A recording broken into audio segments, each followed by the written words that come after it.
Okay, should be up and running. So you agree that, based on your reading of that statute, that it's likely that Trump is violating the law by not issuing the orders to the governors, correct? I mean, he's got a lot of lawyers. He's clearly had legal advisement. Clearly they don't want him to break the law. So I can never show you. I can never provide anything that would show you that he's breaking the law, right? Because he has lawyers.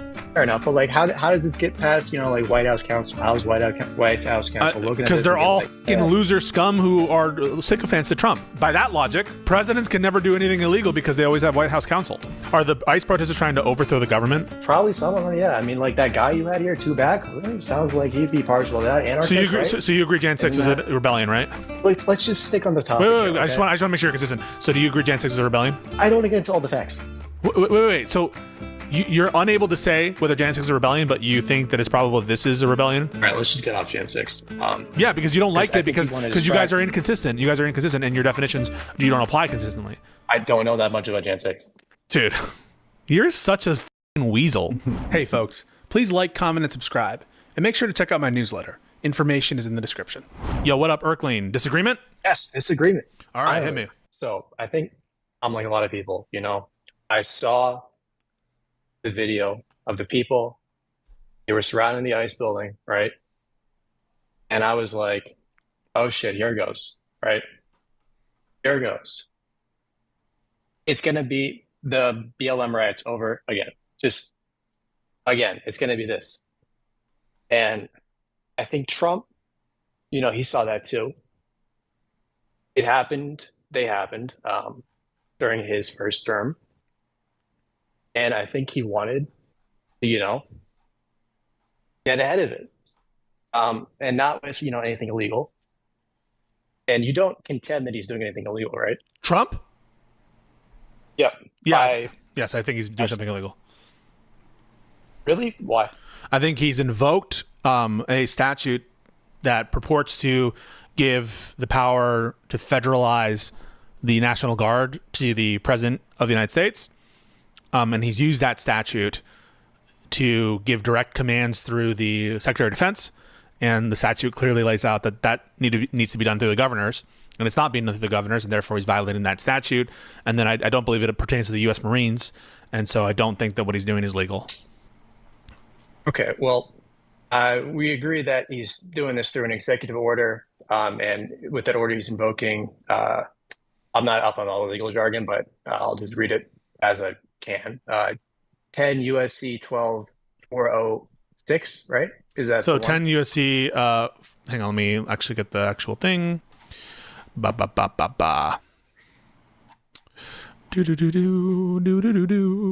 And just before you do, let me seize on. You said that the Marines are not pertinent to the statute that he's invoking, if that is in fact the statute he's invoking. Now, see here, it's language. There's federal service members. Is that a legal term of art? Oh, then it might include. Hang on, it might include them, but just give me a second. Okay. I think it's for the National Guard, but I could be wrong about that. Just give me a sec. 12406. 406, yeah. So it says the president may call into federal service members and units. Okay, so I guess it would include federal service members and units of the national. So I think I was wrong about the Marines. Oh, I'm sorry. I was wrong when I said I read this wrong when I said that this includes the Marines. The president may call into federal service members and units of the National Guard of any state. So I was wrong when I said that includes. That's another reason why this is illegal, because they're including the Marines and they haven't invoked something to do that. So the president may call into federal service members and units of the National Guard of any state. So it's specifying that they'll be under federal service, and the president will be able to command them, right? So the president, when you call into federal service, what's different than the National Guard is that the president is in charge, as opposed to when the National Guard is under state service. Okay? So the president is now in charge. He's calling into federal service members and units of the National Guard of any state in such numbers. So it's specifically. Did you ever play Mass Effect 2? It's a game. No. Okay, so there's a part in it where it's like a hive mind, and they're like assuming direct control. The president is assuming control of the National Guards, right? So it is federal service. So you need to have this law because it specifies it. But the law says that the president orders go through the governor. So even though they're in federal service, the governor is taking charge to like enforce the laws. It's basically setting up a command structure where the president is ahead on top of the governors, but and so they are commanding for federal purposes, but the governors are still involved. It still has to run through the Right. governors. Okay. Exactly. Orders for these purposes shall be issued through the governors of the states, or in the case of the District of Columbia, through the commanding general of the National Guard of the District of Columbia. Agreed that the orders are not being issued through the states, correct? Orders for these purposes shall be issued through the governors of the states, or in the case of the District of Columbia, through the commanding general of the National Guard of the District of Columbia. So do you agree that the orders are not being issued through the governor of California? It would seem. So you think more likely than not that they're not issuing orders through the governor of California. Agreed on that? Orders for these purposes shall be issued. I'm just asking you a question about the facts. You read that and you really wish you had read the last sentence, right? And you being me, of course. No, it is, yeah. Okay, so wait, so you agree that they're not going through the governor, right? Yeah. So you agree that he's not following this law, therefore.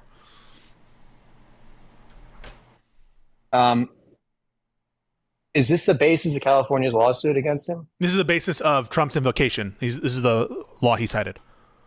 Sure, but like this sentence, is this like the main argument that they're using? I haven't read the lawsuit, so the answer is I don't know. California's suing. I haven't read the lawsuit, so the answer is I don't know. The answer is you don't know. Okay. Orders for these purposes shall be okay. So like, let me ask. Like, I see this, and it's clear language, and it's like I'm not a lawyer. I can understand that this looks like a violation of law. So wait, so hang on a second. What exactly is the law? Are they talking about the Insurrection Act law, or sorry? Let me go back here. What is the exact law they're citing? Because my understanding is that this is the way that it works under federalism, which is what we have. We're a federated republic, democracy, right? Each state has their own National Guard, and they get deployed within that state when there is not a state of emergency or like a local terrorist attack, like very specific circumstances outlined in the U.S. Code.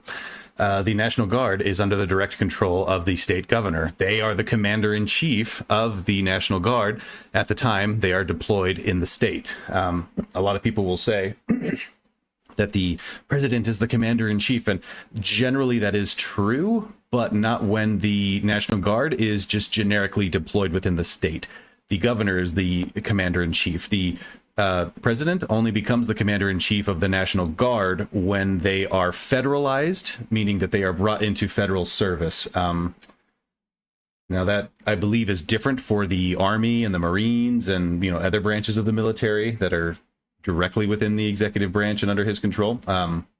So with the Marines that Trump brought into California, I don't know if any of this would matter, but for the National Guard, the 2,000 and I believe up to 4,000 now National Guardsmen that were deployed into the state, they would be under the governor, as outlined in the code, would be the commander-in-chief until those troops get federalized. And in order for them to get federalized, it has to be done under specific circumstances like the Insurrection Act and like a nuclear terrorist threat. There's various points that I was reading about the other day.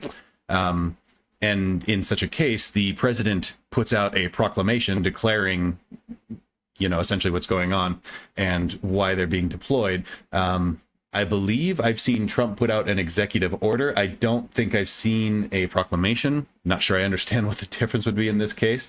My understanding is the proclamation is mostly ceremonial in any case. It's kind of like when Abraham Lincoln came out with the Emancipation Proclamation, a big symbolic gesture to free all of the slaves in the United States, but in the end did not actually have any legislative weight behind it, didn't have any actual power. It was mostly just a symbolic representation of this is what our goal is at this point in time.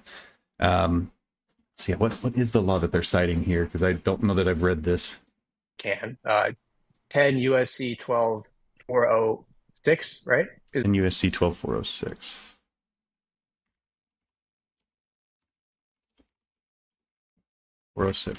Okay, maybe this was the one I was reading the other day. I'm just not remembering what they said. There's so much in the U.S. code that it's so hard to remember.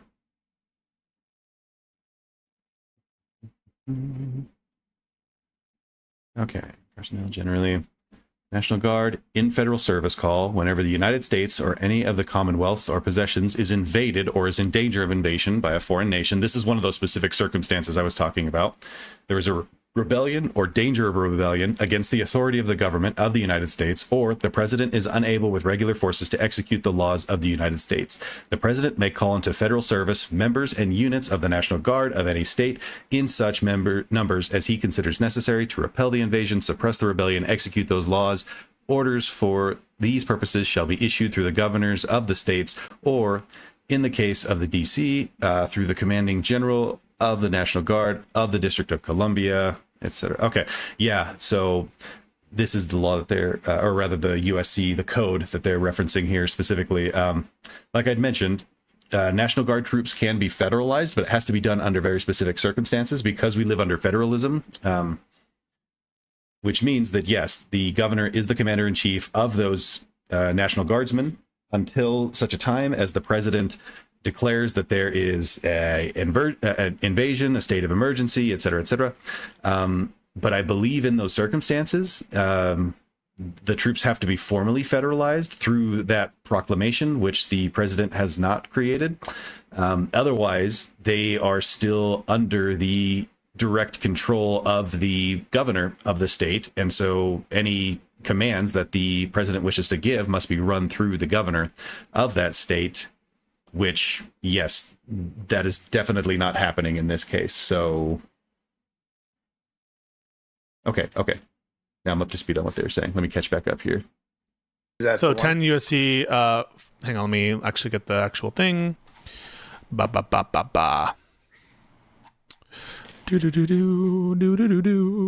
And just before you do, let me seize on, you said that the Marines are not pertinent to the statute that he's invoking, if that is in fact the statute he's invoking.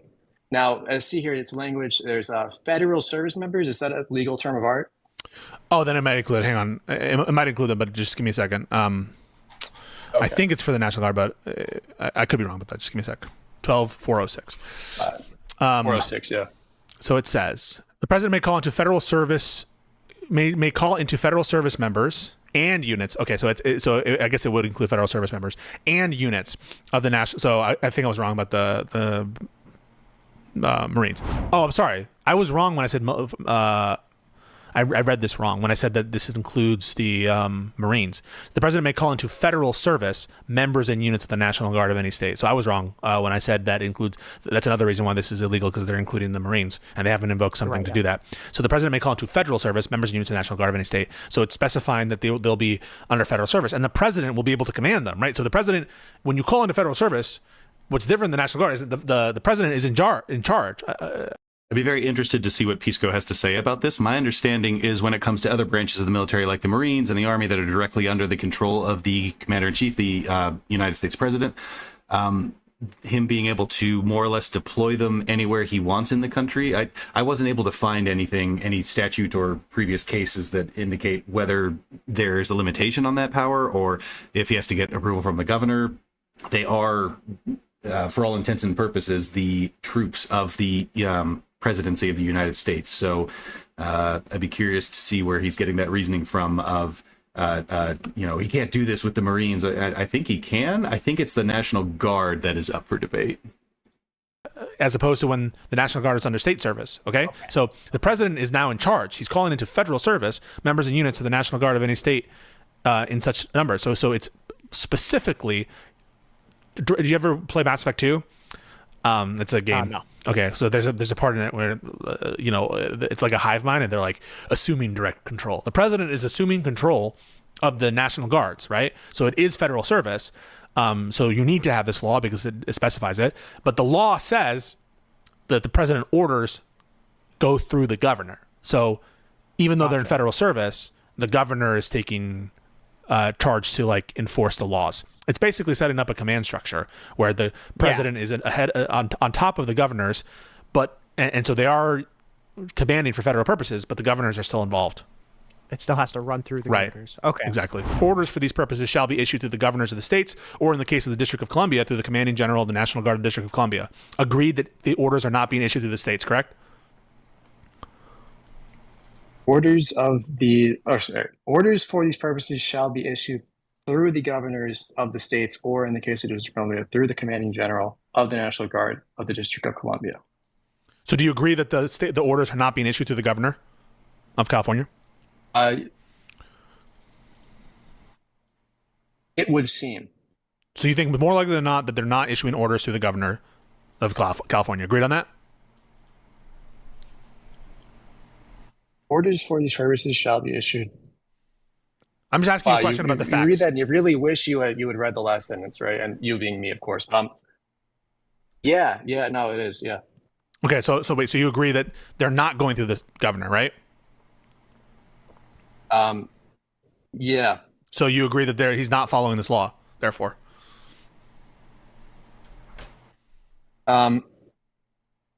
Is this the basis of California's lawsuit against him? This is the basis of Trump's invocation. This is the law he cited. Sure, but like this sentence, is this like the main argument that they're using? I haven't read the lawsuit, so the answer is I don't know. California's suing. I haven't read the lawsuit, so the answer is I don't know. The answer is you don't know. Okay. Orders for these purposes shall be okay. So like, let me be honest. Like I see this, and it's clear language, and it's like I'm not a lawyer. I can understand that this looks like a violation of law. So wait, so more likely than he's not, got a lot of lawyers under his retainer, right? Okay. A lot of good lawyers. How is he just using breaking the law? Like I don't. Do you think he's probably breaking the law? Maybe just something I'm not understanding here is what I think. Yeah, Trump is breaking the law. That's why I said he's breaking the law. I don't know. Wait, but it says that the orders need to go to the governors, and they're not going to the governors. So how could he not be breaking the law? What does through the governors mean? Like what is through mean? Like that the governors give the orders. That he give the order to the governor gives the order. Oh, so he gives the order to the governor, and the governor gives the order. Yeah, they're through the governors are the ones who are like controlling and operationalizing. That's clearly what's meant here, right? Okay, but he's excluding the governors. When Eisenhower sent in, the National Guard, was that the Insurrection Act? Yeah, he could have invoked the Insurrection Act, which is different. Wait, did Eisenhower do that? Insurrection Act? Let me look at all the invocations. Invocations of the Insurrection Act. It doesn't matter, but we can do that for sure. Well, if you were using this, right, and I assume what is this law? Well, wait, hang on. So I know you agree that Eisenhower could be breaking the law, right? Eisenhower could be breaking the law, but I never heard that he has, so I would assume he hasn't. So Little Rock Crisis is Dwight D. Eisenhower invoked the Insurrection Act. He did? Okay. 1957, September 23rd. He invoked the Insurrection Act. He federalized the Arkansas National Guard after he invoked the Insurrection Act. Because Arkansas was not listening. So you agree that, based on your reading of that statute, that it's likely that Trump is violating the law by not issuing the orders to the governors, correct? Through my layman understanding, I mean, we're both not practicing lawyers, right? I mean, I am a lawyer, but I'm no longer in practice currently. Okay. Let me go back and check the actual executive order that Trump pushed out. My understanding was that he was kind of dancing the line between deployment for, he uses typical inflammatory language, but deployment for invasion, but also ICE agents being disrupted from doing their jobs, and public buildings being protected, things like that, which I think kind of dips into this code here, that the like if you call it an invasion, that these illegal immigrants are invading us, well then yeah, we're going to use USC 12406. Or like it also further mentions a rebellion or danger of rebellion. You get enough of a protest there, you can say it's a rebellion. But my understanding was that he was more or less using the verbiage from the Insurrection Act to justify that. Let's see. Executive order, deploy guard. What was the verbiage behind that? 7 days ago. Numerous incidents of violence and disorder have recently occurred and threaten to continue in response to the enforcement of federal law by U.S. Immigration and Customs Enforcement, ICE, and other United States government personnel who are performing federal functions and supporting the faithful execution of federal immigration laws. In addition, violent protests threaten the security of and significant damage to federal immigration detention facilities and other federal property to the extent that protests or acts of violence directly inhibit the execution of the laws. They constitute a form of rebellion against the authority of the government of the United States. So here he is justifying a rebellion. In light of these incidents and credible threats of continued violence by the authority vested in me as president by the Constitution and the laws of the United States of America, I hereby call into federal service members and units of the National Guard under 10 U.S.C. 12406, which is what we just read, to temporarily protect ICE and other U.S. Government personnel who are performing federal functions, including the enforcement of federal law, and to protect federal property at locations where protests against these functions are occurring or are likely to occur based on current threat assessment and planned operations. Further, I direct and delegate actions as necessary for the Secretary of Defense to coordinate with the governors of the states and the National Guard Bureau in identifying and ordering into federal service the appropriate members and units of the National Guard under this authority. So reading this, first off, makes me realize, like, okay, he wasn't necessarily invoking the Insurrection Act unless I read further and see something else, but it was just under 10 U.S.C. 12406. And in that case, the law is clearly outlined stating that these commands will be issued through the governors of the state, which clearly the Trump administration was not doing. If this was against the wishes of the governor of the state, the legislation of the state, I believe there's another code, a USC that I was reading that mentioned that these orders, or no, the request for help, that's what it is. The request from the state has to come from the legislators of the state. And if they can't do that, if there's such a strong rebellion going on that they literally can't convene to vote on this and ask the federal government for help, the governor of the state themselves can declare that state of emergency and reach out to the federal government for that help. That's not what happened in this case, obviously. But that's the code that they're referencing, was not running the commands through the governor of the state. The governor definitely didn't want them and has asked them not to do this. They were sent anyways. I feel like any federal court is going to look at this and say, yeah, you shouldn't have done that. You're going to have to send the troops back, but there's going to be no further punishment beyond that because I think that they would see this as the president still being within the rights and powers of the presidency to deploy troops to a state in a, say, preemptive readiness, state status, whatever, to help protect these federal buildings, just in case the governor asked for it. And when it came down to it, my understanding is that the National Guard didn't do too much when they were there. Most of it was handled by the LAPD and local enforcement. They did have some National Guardsmen stationed physically around buildings, but as far as anything that they actually did, there was no order or command or whatever given besides, deploy and guard these locations. I'll have to look into if anything has developed since then, but they didn't do too much. There wasn't much of a command going on, so I'm pretty sure any, federal court would look at this and probably go back and forth a little bit, as they have. I've seen that it went to the North California District Court, and they said that this is unconstitutional. You have to give the National Guard back to the state. And then the appeals court recently stated that they will allow a stay, I think it is, so that they can appeal, essentially, whether this was unconstitutional or not. I'm willing to bet that essentially what they come back with is like, yeah, you shouldn't have done that. You have to give the National Guard back. It'll probably take a couple of weeks, after which point whatever these protests are will die down and no longer really be on anybody's news and radar. Trump will quietly give the National Guard back and have to make no apology or recompense because he didn't step on anybody's toes enough for it to be a actual real problem. But he's definitely pushing boundaries here. He's definitely dipping his toes in and getting a taste for what level of centralized government people are able to tolerate. So I'm not trying to say that I defend his actions. I don't think that this was a good idea. I don't want to live in a dictatorship. I very much like the federalism and the democracy that we live in. But to say that Trump was breaking the law, I think that courts will come back and basically say Kinda. However you would say that legally. All right, let's continue with the video. Yeah. Yeah, I'm gonna. I just. Yes, it seems likely based on my well, because you say likely, right? Likely, but I mean, he's got a lot of lawyers. He's clearly had legal advisement. Clearly they don't want him to break the law. And this is the argument I was getting. Okay, so what can I earlier, show you? right? Like, if what you're saying is anytime I can show you like the plain language of a statute violates what he's doing, if you're just gonna say, well, he has lawyers, and I don't know, we'll go to, so I can never show you. I can never provide anything that would show you that he's breaking the law, right? Because he has lawyers. Can't break the law, he has lawyers. I mean, I got to answer no to that, right?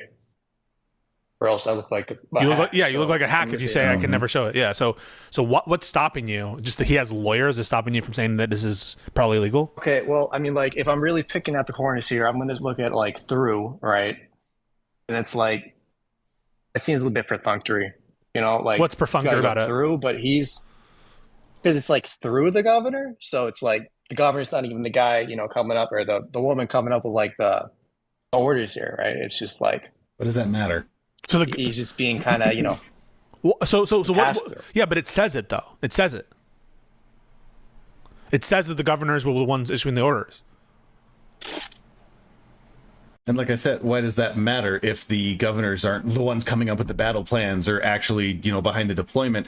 This is the way that federalism works. We have states, they have boundaries, they have rights, and they have the purview to take care of citizens and issues within the boundaries of their states. Just because, they're not technically the ones coming up with the battle plans doesn't change the fact that it is their state. And in a lot of cases, the argument that there's a very strong argument for why this is better than a centralized, say, like riot police, because the National Guard, these people are from the state. They live in the state. Before the National Guard gets deployed, they're local members of the community, right? They're plumbers, they're iron workers, they're fishermen, they're grocery store owners, whatever the local community members are. Well, you know what I mean. They can be anything because National Guard is not necessarily a full-time career and job. It's something you get deployed to do occasionally, and you keep up with periodic trainings. So who would know better how to deal with local issues and local uprisings than the locality of the state, the people within that state? It provides a lot more, trust in the local government and ability to de-escalate issues when, like in this case, where there are protests happening that can get a little bit violent. If the National Guard shows up, think about it. If they were a completely centralized riot police, now these protesters have even more flame to the fire, thinking like, oh, we are getting oppressed. This is the centralized government coming in and saying, you must disperse and you cannot, you are fighting against the state and you cannot do this. And I don't see the point in saying that the governor is not really the one, coming up with the battle plans or whatever. Issued through. Yeah, issued through the governors. The governors are the ones who are implementing part of the federal. Why do you think that that's there? Wait, so are these orders even?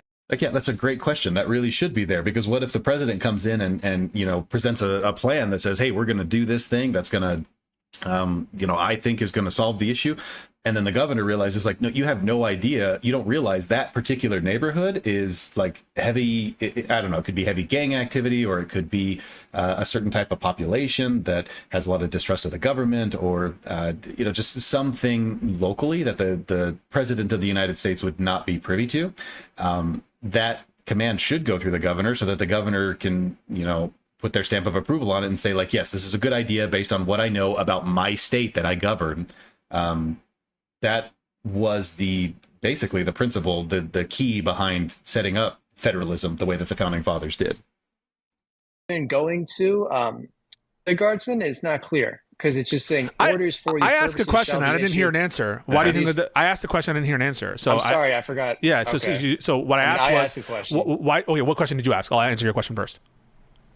Okay, thank you. So orders for these purposes shall be issued through the governors of the states. Are these orders to the guardsmen? It's unclear.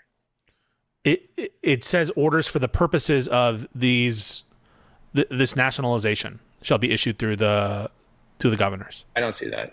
I don't see that. No, but that's the purpose of the statute, is for anything related to the statute, that the orders to these units shall be issued through the governors. But no matter what, none of this was done in coordination with the governor. So I don't understand why you won't answer now. My question is, do you agree that, or sorry, what do you think the purpose of this was, to have that proviso that the orders have to be issued through the governors?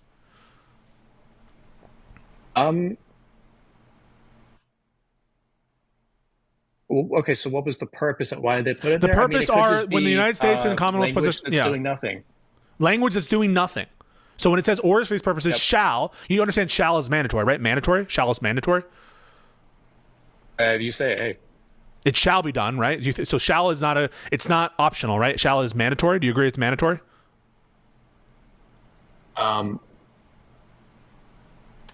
no. So if someone says you Yes, shall, yeah, I agree. It's mandatory. I okay. agree. Yeah. So it's not. So when the law says it shall be done through something, you think that that's like you could ignore it? Well, that's not what I said. Well, so you can't ignore it, right? Maybe it's not even doing anything. What do you mean Okay, it's not yeah. doing something? Can't Why ignore why it. would they have a whole sentence that doesn't do anything like that? Sloppy, lazy. I don't know. Why would you assume that the law that says shall and has a mandatory provision that it's sloppy to include that, or it's why would you assume that it's not there doing anything? I want you to pay really close attention to what this person that Pisco is talking to is doing here. It seems to me like they are starting to realize, or have already realized, like, crap, there is some like legal framework here that like puts Trump in a bad light, and maybe he shouldn't have done that. And he's doing gymnastics and running circles in his mind, trying to come up with any post hoc rationalization to justify, like, well, why would Trump do that? Like, why is it okay? Why isn't it a big deal? You know, running through the typical framework of, you know, they couldn't possibly have done that, or if they did, it wasn't a big deal, or if it was a big deal, then it didn't matter, and if it did matter, then you guys are overreacting. You know, whatever you can do to justify it. It goes from one weak supposition to the next, and isn't actually supported by any of the documentation behind it. And this person is completely unwilling to think even for a second, maybe there was some, you know, foul play here, and maybe I should rethink my view on the world and my perspective on President Trump. And at the very least, you should understand the law better and respect it, at least if you claim to be a lawful citizen of the United States. I mean, I'm not assuming it. I mean, it's your burden to show that it's doing something, right? Well, my burden for showing that it means something is it was passed by Congress. It says what must happen. It specifies how something is to be done. And under normal principles, when we look at a law that, for example, says nobody shall do something or someone shall do something, we assume that in the main that those laws were intended to have an effect, not to have no effect. I assume that when Congress passes a law, they're intending to do something, not to do nothing. Fair enough, but like, how does this get past? You know, like White House counsel. How's White House counsel looking at this? Because they're and being all like, fucking loser scum who are sycophants to Trump. But that doesn't answer that. The point is, by that logic, presidents can never do anything illegal because they always have White House counsel. I don't know if I necessarily excuse me, agree with that train of logic. I don't think that this person is trying to say that, you know, I got through White House counsel, ergo, it's not illegal. All right. I think what he's trying to say is my understanding of the way that this works is that there's White House counsel. There are people that, you know, consult and talk to the president on various codes and statutes. And that is because there are so many of them that any one man really can't know them all and understand them in intimate detail. This is one that I would argue that the president should know pretty well. But I think that is kind of a good question. And it's a question you really should be asking yourself of, oh, my worldview was that the way that the United States government is set up is that, yes, there is a primary executive, a commander in chief that is able to deploy forces with a lot more power than is typically granted to other, say, governors or just general members of society. And in order to keep that power in check, we have cabinetry and White House officials around this person that are able to, you know, remind him and let him know, like, hey, this is legal or it's not legal. here's what you would do to the best of my advice. And it's good to question that view, because what probably happened here is more along the lines of White House officials and cabinetry members probably realize that this law is vague enough, and that the courts are, well, at least at the very least, the Supreme Court is unwilling to push back against Trump enough that he probably could have gotten away with this. And even if it does come back a couple weeks later that the federal court decides you can't do this, you have to give the National Guard back, by then the damage is already done. Trump has been able to put a show of force out there and to demonstrate that, look, the United States is burning and in an open state of rebellion and invasion. We have to get out there and disrupt it. And then by that, 2 weeks, when the federal government comes in and says, or rather the federal court says you have to send the National Guard back, he will do that because he is required to, but nobody will care anymore, and he'll have already won the optics in that case. So again, yeah, it's good to question that worldview, because I don't think it's as cut and dry as he makes it out to be. I think both of what they're saying here is true, that the White House officials and the Trump administration, they very much are sycophants, and they support Trump, and they will greenlight probably almost anything that he supports. I think it depends on exactly who it is, but what probably happened here, there's still like a logical thinking human being behind that sycophant as well, and they have a career to think about, especially because they're not in this for the short term like the president is for the next 4 years, hopefully, only. Meaning hopefully he's not going to run for a third term, or try to. But they have a longer political career to think of, and so in the back of their mind, they're probably thinking like, "Oh, okay, yes, we can get away with this, and it will look good for us, and maybe it'll be a little bit crazy, and could be somewhat detrimental to my career, but the law is vague enough that I am not going to get caught with my hands in a trap in this case." I would think that that's probably more of what happened. Yeah. No, I mean, like it's not anything meant to prove that it's not illegal. It's just evidence to the contrary that what he's doing is not illegal. The fact that he has lawyers. Would you ever say this about like any criminal? Well, he has lawyers. Well, yeah, no, it's definitely evidence to the contrary that what he's doing is not illegal. That he's the fact that someone has lawyers. Yeah, it's not conclusive evidence. It's evidence. Okay. It's ticking up the likely. You agree? I don't know if I agree with that. I think that that's kind of silly. Evidence in his mind and his I think worldview. whether something is legal depends on like the argument for its legality. So if you go to the White House counsel, or if you go to the Office of Legal Counsel and the Department of Justice for some purpose, I'm going to see what the OLC says, or I'm going to see what White House counsel says. I'm going to like read their argument, but I'm not going to assume that just because the lawyer for the president says something's legal, that I'm not going to give them points that it is legal because their own lawyers say it is. Sure, I'm speaking in matter of probabilities. I'm not speaking in binary truth. Is it legal? Is it not legal? I'm just saying. So the fact that a lawyer is arguing something is legal for you is evidence that it in fact is legal? It's definitely evidence, yeah. Okay. How much would you give the weight that someone has a lawyer arguing for a position? Depends on the lawyer. Depends on the lawyer, right? Okay. Does it not? You think that's a little silly? That a lawyer saying something is legal is evidence that it is legal? Yeah, I think that's silly. No, I don't think that's silly at all. I think that whether or not it depends on the lawyer. Right? Yeah, it depends on the lawyer's argument. Depends. Yeah, but I'm not. I'm not a lawyer. I'm not appraised to judge the lawyer's argument. Okay, so you're just saying that you can never say something is legal or illegal because you're not a lawyer.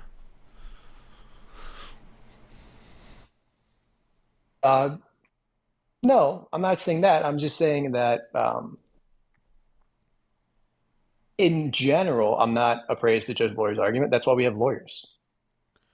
Okay, so when I'm a lawyer, I'm telling you that this is illegal. Why don't you believe me? Well, now I'm hearing two stories, It's like, I don't know. You think it's legal to like steal from a a nursery?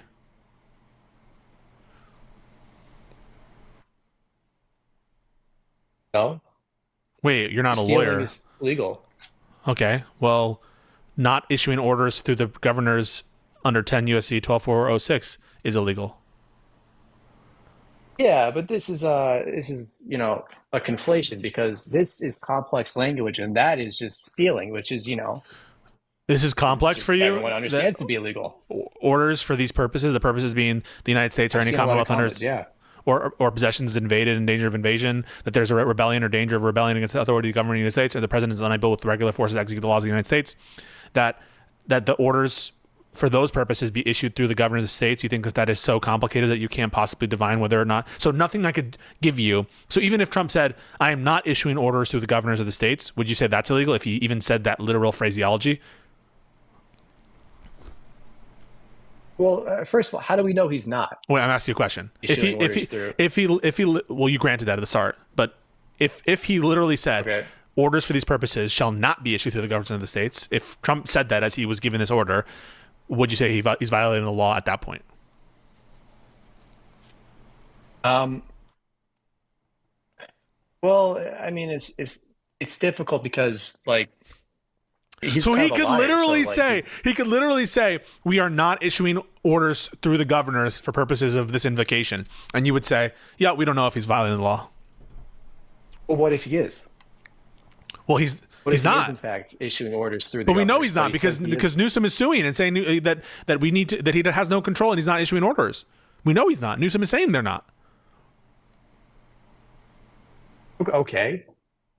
And so therefore he's not in compliance.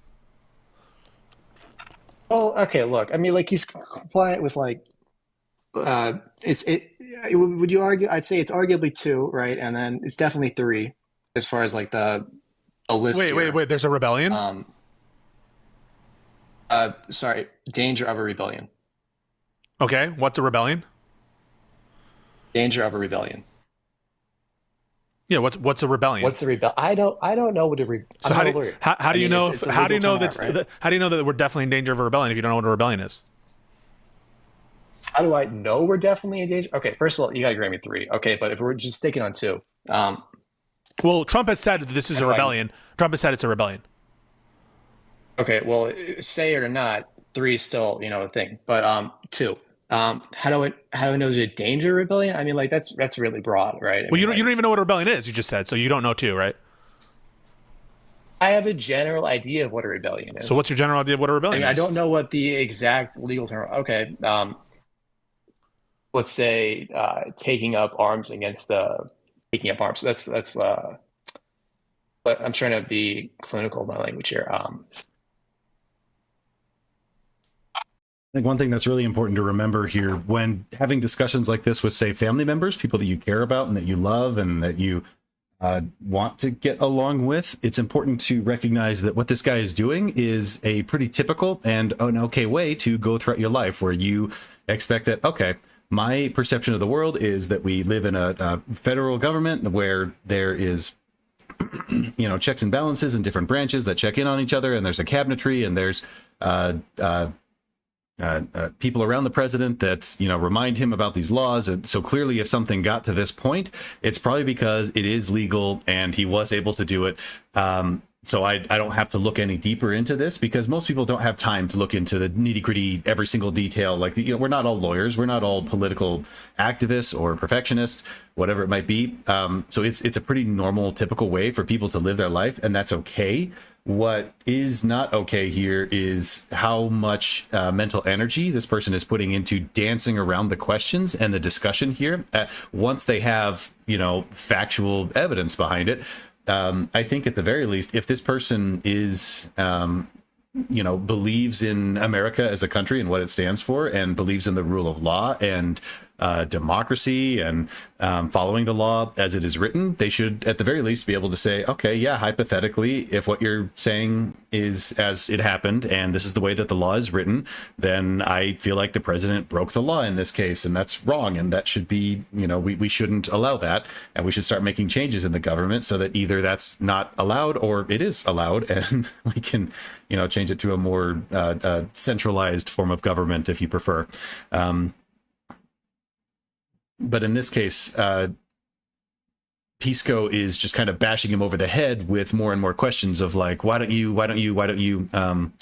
or do you agree with this? And I think that's fine from a legal standpoint when you have decorum and rules to follow and you're just having a debate and logic, that's fine.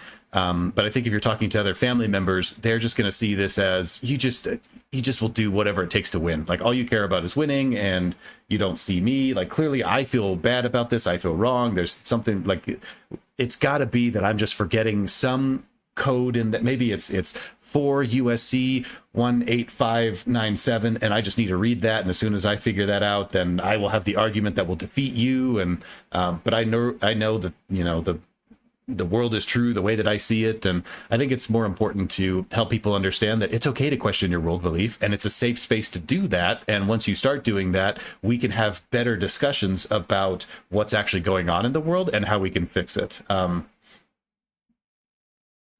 think it's important to remember that. I don't see anything wrong with what Pisco's doing here, and I think it makes great YouTube. I really enjoy watching what he does, but I also feel like remember that when talking to your family members, there's got to be a little bit of empathy there. Otherwise, you're just going to be fighting each other the whole time. Using force, conspiracy against the, when you try to overthrow the government, or you try to, hurt them. You tried to. So, are the ICE protesters trying to overthrow the government? Are they trying to overthrow the government? Who the fuck? Probably some of them, yeah. I mean, like that guy you had here, two back, sounds like he'd be partial to that. Anarchist, so you agree? Right? So you agree Jan 6 is a rebellion, right? Do I agree that Jan 6 was a rebellion? Let's just stick on the topic. Wait, here, okay? I just want to make sure you're consistent. So do you agree Jan 6 is a rebellion? Under what you just said? Look, I think you won't do anything to talk about anything. No, I literally will just move on. But I just want you to grant, based on your definition of rebellion, that Jan 6 was a rebellion, right? I don't get into all the facts. Wait. So you're unable to say whether Jan 6 is a rebellion, but you think that it's probable this is a rebellion? No, I never said that. Danger of a rebellion. Okay, so is there danger of rebellion for Jan 6? Was there danger? Sure, there was danger of rebellion. Okay, cool. Or you can make a colorable legal argument that there was danger of rebellion. Wait, you don't provide that proviso for this though. You don't say you can make a colorable legal argument. Colorable legal argument. You can make colorable legal argument for a law. Yeah, but you say that we are in danger of rebellion in the ICE protest case, but you don't say that for Jan 6. You say you can make a colorable legal argument for Jan 6, not that we are actually in danger. All right, let's just get off Jan 6. Yeah, because you don't like it because you guys are inconsistent. You guys are inconsistent, and your definitions you don't apply consistently. That's why you want to get off it. But yeah, fine. Let's go number 3. President is unable with the regular forces to execute the laws of the United States. Okay, even grant that that's the case. Even grant that that's the case. What does that have to do with that the order shall be issued to the governors of the states? Oh, you're really sticking on that. Look, I mean, like he's got. All right. That's my basis to say it's illegal, right? That's the basis to say it's illegal. And that's what you started with. You started with that, right? You started by asking me whether it's legal. And so now we're just taking it forward. And now that you're uncomfortable with the basis of its illegality, now that you don't want to talk about it anymore. No, I'm fine to talk about it. Mm-hmm. So do you think that, so I'll ask you again, do you think that Trump is issuing orders to the governors of the states for the purposes of number 3? I think that he's issuing orders through the governors. Why is this hard? He's not doing it. States. He's not working with Gavin Newsom, and Gavin Newsom is not issuing orders on behalf of the president. They're just not. The secretary, it's very clear in the order that he posted that he says the Secretary of Defense is taking control. He's not issuing it through the governor. It's very clear. Why is this hard? The president. One thing I want to point out there in that executive order I remember reading is that while that is true, the language that they used here is another thing I think can obfuscate federal courts' ability to look at this directly. Further, I direct and delegate actions as necessary for the Secretary of Defense to coordinate with the governors of the states and the National Guard Bureau in identifying and ordering into federal service the appropriate members and units of the National Guard. Under this authority, the members and units of the National Guard called into blah, blah, blah, blah, blah. So that to me basically sounds like a form of plausible deniability to say like, oh, yeah, I didn't work directly with the governor. Of course not, because I instructed the Secretary of Defense to coordinate with the governor and they just couldn't work it out. It just, politics and blah, blah, blah. And I'm so sorry. It won't happen again. Like to me, it feels like, yeah, there'll be enough plausible deniability there for the Trump administration, at least in a legal sense, to wipe their hands of that and state like, oh, yeah, no, we tried to work with the governor, but they just were jerks and wouldn't do it. And when in reality, I don't know that that's so much the case. But in any case, it's pretty clear that they were not pretty clear if you listen to what Governor Newsom has to say about not asking for the National Guard and not needing the National Guard and it inflaming things. But I'm sure that, Trump's lawyers can point to this document and say, well, we tried. They just hate us. In these matters has a lot of broad discretion and authority. Sorry, I'm focusing on one thing that you're trying to dodge. You agree he's not issuing orders to Gavin Newsom, correct? Yeah. Okay, so he's not in compliance with that mandatory provision of that law, correct? Where it says shall? Shall, yeah, you're sticking on the shall thing. Shall be issued through the governors of the states. And he's not doing that, right? I mean, yeah, it would seem he's not. Okay, so he's not in compliance with that provision of the law, correct?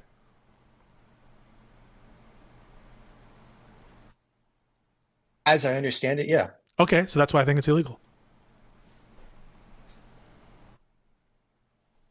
Okay, but all right. It seems that you granted 3, all right, and I mean, I don't you know about moved on that. from 2. I mean, you never really granted 2. You kind of ran away from it. Well, no, I don't. But, that's neither here nor there. I don't grant 2. I don't grant 2. Okay, danger of rebellion. Yeah, I don't You don't grant think 2. there's danger of rebellion? No, I don't. That's so broad. How could you not grant that? Well, because I don't think there's a danger of rebellion. That's why I don't grant that. Wait, so it's not just like. So does that have to be a danger? I don't feel like I grant that either, and I feel like the terminology is vague, and I think it should be updated. I think that's detrimental to the way our political system works, especially now where we have somebody in the administration who is willing to push the rule of law as much as Trump is. I think that definitely should be updated. The thing here is that, so me personally, I feel like there should be a very high standard put behind the president being able to deploy National Guard troops within U.S. soil anywhere, pretty much, because that is more or less a slippery slope to a centralized authoritarian government that I don't want to be a part of. I don't think it should be impossible. I just think that the standard there should be higher than it is, because as it's stated right now, it sounds like it's just if you have fear that there might be a rebellion, then that's good enough, right? And that I feel like lawyers, that'd be very easy for them to justify, like, oh yeah, no, we felt like there was a possibility of rebellion. Like, look at the news; they're burning stuff down, and how crazy it is. Like it's supported by their own rhetoric and their own news organizations showing a inflamed reality of what's going on in Los Angeles. And as a result, I think that based on the way that the law is written, the federal courts would indicate that, yeah, okay, there might have been a reasonable fear of rebellion there. We can't really fight that. But I think that's why the definition should be changed, so that the any administration, whether it be Trump's administration or the next one that comes in, can't simply state like, oh gosh, we were so afraid of a rebellion and a national uprising out in Moscow, Idaho, so we decided to send troops out there and start suppressing people because of, look at all the terrible things that we've seen on the news and the horrible things that we've heard. They're eating the dogs out there. Just and by the time we're able to do anything about it, it's too late. They've burned down the city or taken it over, whatever they want to do. Maybe they have to give it back eventually, but they're basically able to do whatever they want for 2 weeks. And so I think that the law should be changed. I think right now it's too vague. That's probably one way they'll get away with it. A rebellion in fact, or danger of rebellion as the president sees it? Well, you're asking me, I don't know if I can... You're asking me basically, am I bound by the president's determination that there is a rebellion? Me personally, I'm not bound by that, right? If you're not bound by it. I'm saying if Biden said that there's a rebellion because of these truck driver protests or something, would you be bound by that determination? Now I don't know. Like, the question is, like, can the president be wrong about whether there's a danger of a rebellion? The answer is, of course, he can be, actually and factually. Now, there's a separate question about whether anyone can undermine his determination, but you didn't ask me that. You asked me whether or not I thought there was a danger of rebellion or a rebellion, and my answer is no, I don't think so. Or I have no reason to believe it, I should say. I have no reason to believe that there is. Okay, well, what's the bar of danger? Like, what is danger? I mean, like, is there like a 1 in 1,000 chance? Like what? It doesn't specify. Danger is. It doesn't specify, so it could just be 1 in 5,000, right? Okay, then my interpretation of danger of rebellion is 1 in 1 trillion, and so we're always in a state of danger of rebellion. Yeah, that's true. That's true, but you have to draw the line somewhere, and so there has to be a number. And so where's the line? So my number, whatever number mine is, I'm not going to give you a specific percentage. There's some amount of of significance of a danger where it hasn't met my personal threshold for that. If that's what you're asking me, and that is what you asked me. Yep. So for me, danger of rebellion probably between. And you're avoiding the question. Wait. Sorry, you just cut out. What'd you say? I said ask for a number. Yeah. So me personally, I would say danger of rebellion anywhere from probably at the lowest end 3 to 5%. 3 to 5%. Mm-hmm. Yeah, no, it's got to be lower. It's got to be lower than that. Okay, but you asked me. 3 to 5%. You asked me. Okay, well, it's a big country. 3 to 5% of the time, you could have an actual full-on rebellion on your hands, right? A lot of rebellions lately. Have there been a lot of rebellions lately? Run that simulation? When's the last rebellion we've had? When's the last rebellion we had? It's got to. I don't know, but if you would just allow me to finish the point instead of jumping on the point you thought I was going to make, that'd be great. I was saying, right, if you run this 3 to 5% rebellion chance, this law has no teeth because, you're going to have a rebellion on your hands.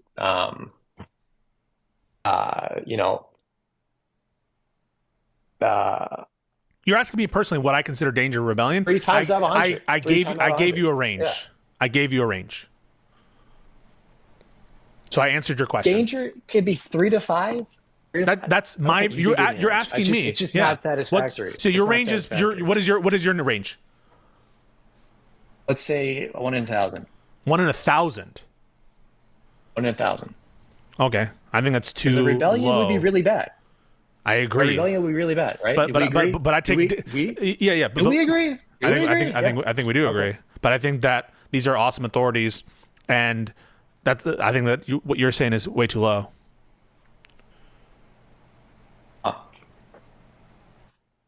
But I don't believe. But to be clear, I don't believe that we're 1,000th gonna you roll the dice, and you have 1,000 different instances. I don't think that it meets even your threshold. We're not close to a rebellion at all. We're not even 1/1,000. Really? No. Really? Yeah, really. You got people, they're lighting cars on fire. They're looting buildings. Oh my God. They're assaulting these officers. They're in large numbers. They're massing under a foreign flag. I don't know. So you think that there's a 1 in 1,000 chance that we're going to have an outright rebellion on the basis of this? Let me say it like this. I mean, there's been what, 5 callers, 4 callers? I'm one of them. Yeah. One guy, he seemed pretty sympathetic to rebellion, you know? Yeah, but he's not supported Yeah. by. So Newsom doesn't support that, the acts of violence. The LA people in charge don't Oh, support wow. that violence. The Democrats don't support that violence. Okay. Regular people don't support that violence. And Allegedly. so there's no danger of this breaking out into a general rebellion. Well, you don't need a lot of people. Now remember, all that this person has heard from their particular news bubble and from the Trump administration is that California has been in an open state of decay for the last forever, pretty much ever since the Biden administration and Newsom took over, and they did nothing to quell these riots, and they are allowing the cities to burn, and they're so pathetic and incompetent. And so in this person's mind, what they see is, yeah, there is a rebellion there. Like it's crazy. It's insane. When in reality, that's not actually what is happening whatsoever. Of course, why would a governor hate his own state so much that he allows people to just destroy it and to do nothing, and to think about it for a second? Could that possibly be true? Even if it was, even if somehow it was true and there was just lies about it, California has the highest GDP in the entire country. It is the most productive state by far. Clearly, they must be doing something right. They must be protecting their infrastructure if they're able to achieve such a high GDP. So they can't be in this particular state of decay that he is portraying, but that is all that he's heard. And so that is his perspective on it. This is another reason why I think the law needs to be changed, because the ruling is so vague that in the past, the president's discretion was probably enough and the governor's discretion was probably enough. And sure, there was some button heads, but for the most part, they got along.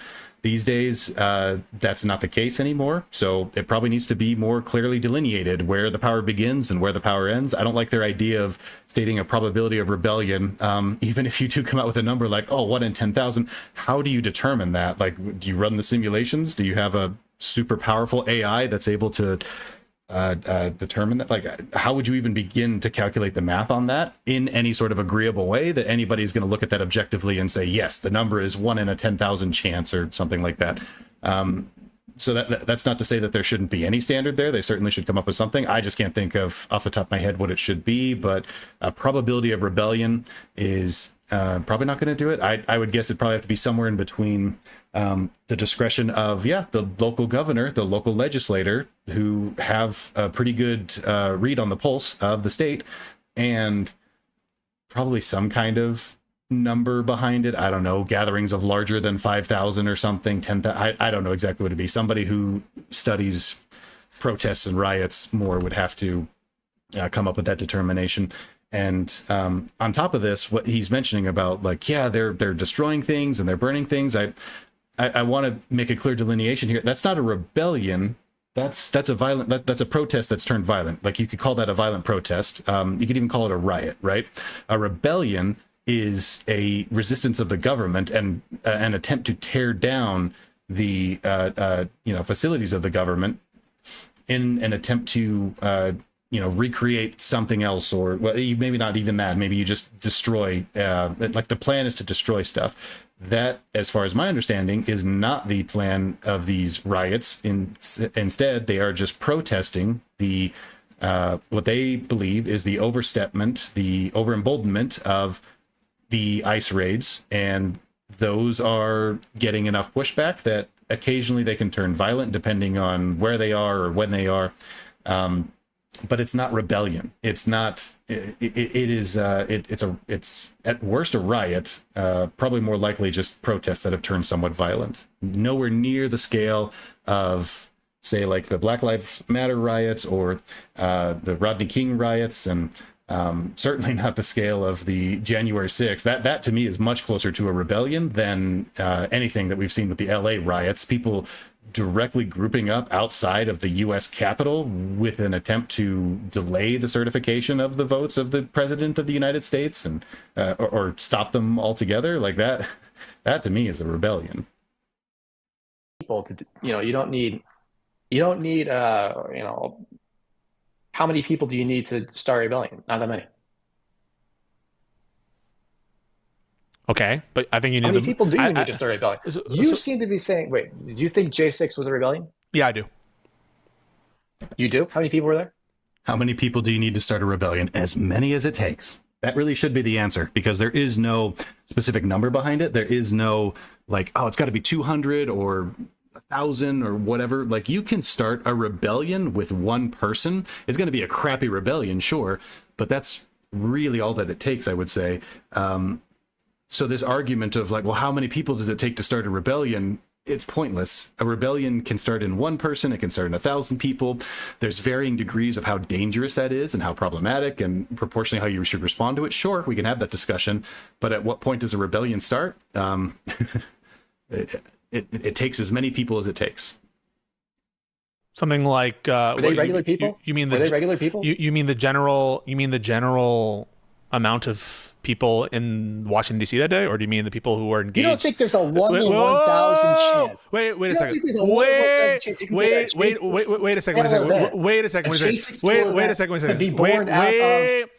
Wait a second. You asked me whether I thought J6 was a rebellion. I answered yes. I do. Yes. I do believe it's a rebellion. You didn't ask me what I take to be the definition of rebellion, and so just because there's a J6 style event someplace doesn't mean it's a rebellion. I take a rebellion to be a concerted insurrection. It's a type of insurrection that either is prolonged in its nature, so it's either time delimited, or it has as its aim the unseating of the government. So that's what I take to be a rebellion. Is it's a form of insurrection that has more specific aims to unseat the government, or it's prolonged in time, So that's and that prolonged again. So we're gonna do these sorties paradox. Excuse me. So we're gonna do these sorties paradoxes. Where you're going to say, where's the exact line? Yeah, I do think that Chaz is probably a rebellion. So I bite these bullets all the time. I think that it's prolonged enough to be as an insurrection. But I am specific about what I mean. I am specific. Whoa. Wait. In this fucking decade, according to you. Yes. So just to be a 1,000,000,000% clear. Well, in that case, I don't think it's a rebellion against the authority of the government of the United States necessarily. I think it's potentially a rebellion against the government of Washington D.C. But even in that case, I might even grant it too much, because there shut the fuck up, let me finish. So there it was a withdrawal from the government from a given area, and they essentially were like working with them and trying to simmer down tensions. But even just put that aside, what's your definition of rebellion? I mean, you heard me walk. Sorry, what's your definition of rebellion? What's your definition of rebellion? I haven't come up with a good one in the intervening. So when you say that there's a 1 in 1,000 chance of rebellion of this event, how can you possibly know that we are reaching that threshold if you don't know what a rebellion is? Well, for the purpose of answering this question, I'll just opt for your definition of rebellion. Oh, so you agree that Jan 6 is a rebellion? We had him in chess. So you agree Jan 6 for purposes of answering these questions. Wait, so do you? So I'll ask you. For answering. So is it your opinion that Chaz was a rebellion? Is it my opinion that Chaz? And what you're going to try to get me to say? Oh, since Chaz is a rebellion, then J6 has to be. Well, you know how this is going, right? Yeah. So yeah. Do I think Chaz is a rebellion? I think you seem to think it was, and not what I asked, dipshit. Not what I asked. Okay. Well then, do I think it's a rebellion? In my considered opinion, really digging into all the legal argumentation about what is a rebellion, what's not a rebellion. Sure, it's a rebellion. Okay, so you agree Jan 6 is a rebellion, right? Oh my. This guy, is there anything you could think about other than Jan 6? Well, why don't you answer the question? People are accusing me of being inconsistent. I'm being consistent. I'm answering the questions, and the people who are. I think this is a really important thing to notice what Pisco's doing here. He's pointing out a bias that this person has that is detrimental to his worldview and makes it so that he's unable to see things clearly. Everybody has biases, right? There's no such thing as an unbiased person, an unbiased news organization. Everybody has biases. Anybody who tells you that they don't is lying to you and trying to sell you something.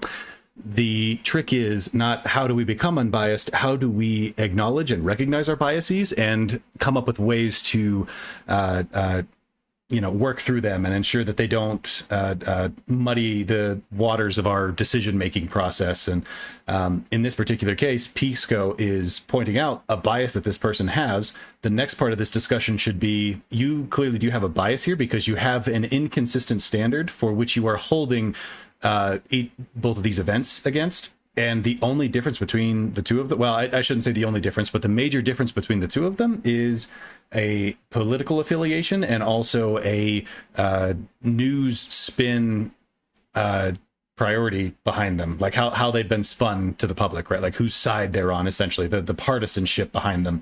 And if that's the case, you really should look inside yourself and ask, like, okay, am I biased? Am I looking at these inconsistently? Is that fair to do? It's never fair to do. No, you should recognize that immediately. And if that's the case, if you determine, like, yes, I am giving these two events a double standard on the expectations that I have of them, how can I recognize that in the future? And how can I keep that from clouding my judgment and clouding my view? I don't know that this person is going to recognize it here. I think that Pisco's being pretty aggressive in how he's discussing it. And for somebody like me, I feel like that would be fine because I know what my biases are, and I am more than happy to recognize them and start working through them and have them negotiated and debated, whatever. But for somebody who is just drinking the Kool-Aid and happy to do that, they have an emotional attachment to this worldview, and you are stripping them away from that. You are taking away their security blanket. You are ripping it out of their hands, and they will gnaw and thrash at you to stop that from happening. They will take any logical pathway they can to keep that security blanket firmly wrapped around them. So in any case, it's always important to recognize when you have biases and to do your best to mitigate those going forward. Are accusing me of inconsistency, aren't being consistent. So would you kindly tell me if Jan 6 is in rebellion? I'm not being inconsistent. I'm not giving an answer. Like, that's not inconsistency. That's omission. So you refuse to answer that? If I were, I mean, I don't have a good definition of rebellion. Doesn't that concern you? Then if you don't have a good definition, why say Chaz is a rebellion? I said you seem to think it is. No, I'm asking you. Do you think Chaz is a rebellion? You said yes. And so then I asked you, do you think Jan 6 is a rebellion? And now you're waffling. I don't think I'm waffling. I think you're just really interested in this Jan 6 shit, which happened like what? Like So I'm asking, ago, are you willing to answer that question? You were willing to answer the Chaz one. That was longer ago than Jan 6. I think they were mostly peaceful. I think Jan 6 was mostly peaceful. So I understand, but you were willing to answer the Jan 6 question. Sorry, the Chaz question. Why aren't you willing to answer the Jan 6 one?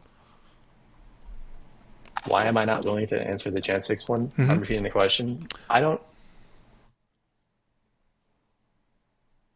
want to hazard an opinion on stuff that I don't know a lot about. But you answered about Chaz. That sounds prudent. Well, you answered about Chaz. Chaz. You did Ask answer me Chaz. anything about Chaz. No, you said that you said it was a rebellion. But Yes. But why aren't you willing to say that about Jan 6? I don't know that much about Jan 6. Dude, you're such a f***ing weasel. Rude.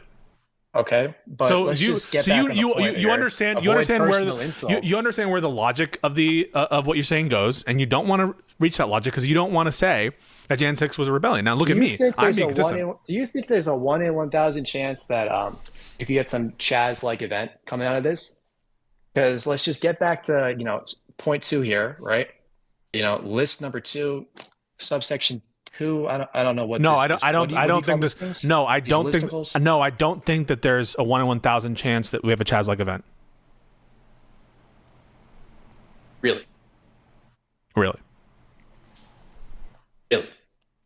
Really. Have libs gotten more mad or less mad since then? I don't know what that matters. You asked me a question. But I want to stick to this. I want to stick to this. I want to stick to this. I want to stick to this. So my question, to be clear, is about Jan 6, and you're saying, I want to be clear, you're unwilling to answer any question about Jan 6 because you quote don't know anything about it. This guy. I didn't say I don't know anything about it. I just said I know more about Chaz than I do about Really? Jan 6. Can you name any person involved in the Chaz stuff? And any person involved in it? By name? Yeah, without Googling. Do you know where Chaz took place? What state? Yeah, it took place in Washington State. Okay. Seattle. Okay. So whereabouts was Chaz? Seattle. Okay. How many people were involved in Chaz? It was variable depending on the time. Variable depending on time. How many people were involved in Jan 6? I depends how you draw the circle. Okay, Concentric but you circle. know roughly, right? Like there's several thousand in the restricted area and tens of thousands behind it, right? You knew that, right? Yeah, I don't know why these, You know more about Jan 6 and questions of Chaz. fact Come on, are you know important to- because the truth is you actually do know more about Jan 6 and Chaz. You know the people involved. You know the names of some of the rioters. You know what How occurred. could you You've seen claim more to know video. what I know? How could you claim No, to know because what I That question is pointless. How could you claim what I know? Notice what Pisco's doing here. Again, this is pointing out a bias and a narrative bubble that this person exists in, that he's, I would hope, trying to get him to question, at the very least realize and recognize, so that he can do something about it. If you know like lots of details about one political event and very little about another, and again, the major difference is really just political affiliation, you might have a bias. You might have something to look into there. And again, we all have biases, and it's not terrible that we do so. And frankly, it's okay if people want to excuse themselves from having major opinions because of that. Like, I can't possibly know everything. I'm sorry. I can't do the research on both January 6th and on the stuff going on in Chaz and Seattle, whatever it is. That's fine. But most people don't do that. Most people don't just feign generalized ignorance and say like, yeah, I just don't know much about this stuff. I don't really get involved in politics. Instead, what it becomes is, I don't know too much about the one thing that is, problematic for my party and my groupthink, and like they minimize it as much as possible, but they know so much and they have political agendas behind other events and other happenings. So like in this particular case, like, yeah, this person knows a lot about January 6th and the narrative that was pushed by that, doesn't know too much about Chaz, even though he claims to have known a lot about Chaz, which is interesting. So in the end, for him, it wasn't about facts there. It was about feelings. How did he feel about those different events? And again, it's important to recognize those biases and to process them and deal with them, because you're never going to get rid of them entirely, but how we recognize them and negotiate with them is paramount to our existence. Because you're bullshitting and you know it. Because you're bullshitting and you know it. Okay. So what do we? Okay, so you now, can we agree just get that back to yeah danger yeah or rebellion? okay. You don't think there's a 1 in 1,000 chance of a Chaz-like event? And I was No, I don't. I answered it. Wait, you just repeated the question. I answered it already, and I'm answering it the same way. You answered it, and now I'm going to ask a further question. Okay, yeah, go for it. Which is, have leftists gotten more or less mad since that time? I don't know. You're I think, are you? I don't know. I haven't seen the polling. polling. I don't know. I think people were more animated right after. You haven't seen the are they mad in polling? Just how about you just gauge the vibes? No, I don't know. My guess is that people were more mad about. Now who's the answer? answer is no. I'm answering you. I said I don't know. I did answer you, right? Don't know. I don't know whether leftists and I also don't know what you mean by leftists. You mean insurrection? You don't know? The answer to that question is also pointless. It's a multivariate analysis, right? Whether they're more stirred up and more unhappy after that, there could be many reasons for that, right? Like there could be, maybe their mom died. Maybe there's been other political happenings since then. Maybe COVID happened and now people are really disgruntled about that. Like it's to draw a direct one-to-one comparison there is facile and ridiculous. The answer to that question is pointless. It's fine that you don't know. Who cares? Who cares? Even if you did know, who cares? I mean, that's fine. You can say I don't know, but the truth is, you know enough in the context of Chaz to call it a rebellion, and you know more about Jan 6 than you do about Chaz. And the truth is, I actually haven't seen the polling, and I don't know what you mean when you say leftist. You mean Democrats, or do you mean like communist anarchist? And I don't know the polling. I literally don't know the polling. Do you need polling for this? Yeah, I think you do need polling. How else would you get a sense of whether people are more mad? I don't know, exists in the world, vibes, gauge, are you mad? Are you more mad? Are you more mad since, because of, Trump? Is he making you mad? I think he is, right? Well, so me personally, I'm more mad, but you didn't ask that. Oh, well, do you think that your, anger level may be indicative of, it how may mad be, but leftists are at any given it time? may be, but I don't take my opinion to be representative. I think I'm a very unique person. I don't think you're that unique. Like, I think, you and a lot of other people are very mad, and that's why you've all gone out into the street and you've started, yours is a burning the comparison Waymos question. and- Yours is a comparison question at a time when Trump's popularity is actually higher than when it was in his first term, where there was more anger at Trump after his first That's election just about victory. independence. That does, they're Okay, but I don't know. I'm talking about the real I'm telling you, sickos. I haven't seen the polling on the level of madness about leftists or Democrats in general. I'm telling you, I don't know that. And also, even if they were mad, more mad than before, that doesn't necessarily mean that there's going to be a 1 in 1,000 chance of a Chaz-like event. So they don't even necessarily follow. Really? I mean, like, they're doing civil unrest. I mean, it's the hot months of the year, right? Like, come on. They surrounded a federal building. They surrounded a law enforcement building, right? Is that ICE what Chaz facility. was? Is that what Chaz is broader than that? Chaz was Sorry, excuse. That wasn't what Chaz was, but that was what. Well, yeah, Chaz was broader than that, but it included attacks on law enforcement facilities. So there's that similarity right yeah. there. So Gavin Newsom and Chaz was broader than that. so if you want my I'm not saying it's Chaz right now. if you want my actual opinion, it's that Gavin Newsom has aspirations. He wants to run for national office, and we've learned from the Chaz experience, and he's not going to abide by any kind of Chaz situation in his state. That's why I think that the people now do not want to be seen as abiding by a Chaz-like situation, because they learned the history of Chaz, and so they're not stupid enough when they have these kinds of ambitions to let that happen again. They know it was unpopular, and so that's the answer. So now we got to guess the Gavin Newsom state of mind as to determine, Yeah, I know that. 1,000 chance. Dude, are you shitting me? Like, so I can't take a inference based on my perception. But so what this is literally what you're saying, right? This is what you're literally saying. You're saying I can make an inference and I can make an assumption that people share my level of madness, but I can't make a kind of inference or good faith interpretation of my of Gavin Newsom's political ambitions and read the tea leaves vis-a-vis what these administration officials are saying, what they're talking about in terms of violations of law, and their general attitude towards protests in the past. You're telling me I can make an assumption that my level of madness is reflective of the general Democrat or lefty, but I can't make an assumption based on my, the words that Gavin Newsom is saying and his political ambitions. I can't do that. Look, I mean, if you're this committed to, as you say, reading the tea leaves, I'd say go at it. But back on around reality, I'd say we had a Chaz event in a Democrat state a few years back, during Trump's term. Doesn't want it to fucking happen again, so he sends in the guard. All right, that's what I think. I think let's not, all throw in all our chips, throw in, the rest of the city of Los Angeles that hasn't burned down, right? On the basis of, is Gavin Newsom going to do the right thing? Because I don't think that's But you agree that Trump is violating the law vis-a-vis the orders to the governors, right? Orders for these purposes shall be issued through the governors of the states.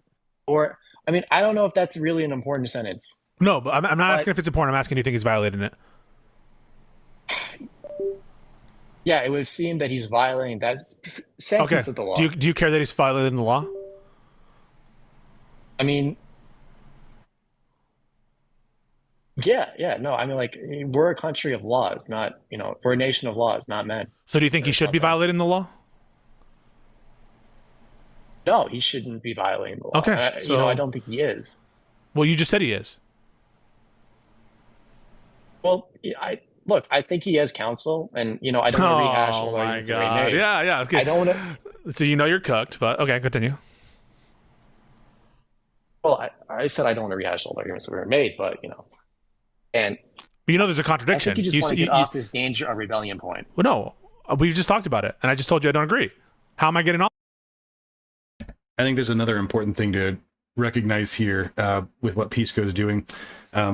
When having a discussion like this with, again, family members, I think it's really important in those situations where somebody is, for lack of a better term, backed against the wall and unable to change their mind or be reasonable about things.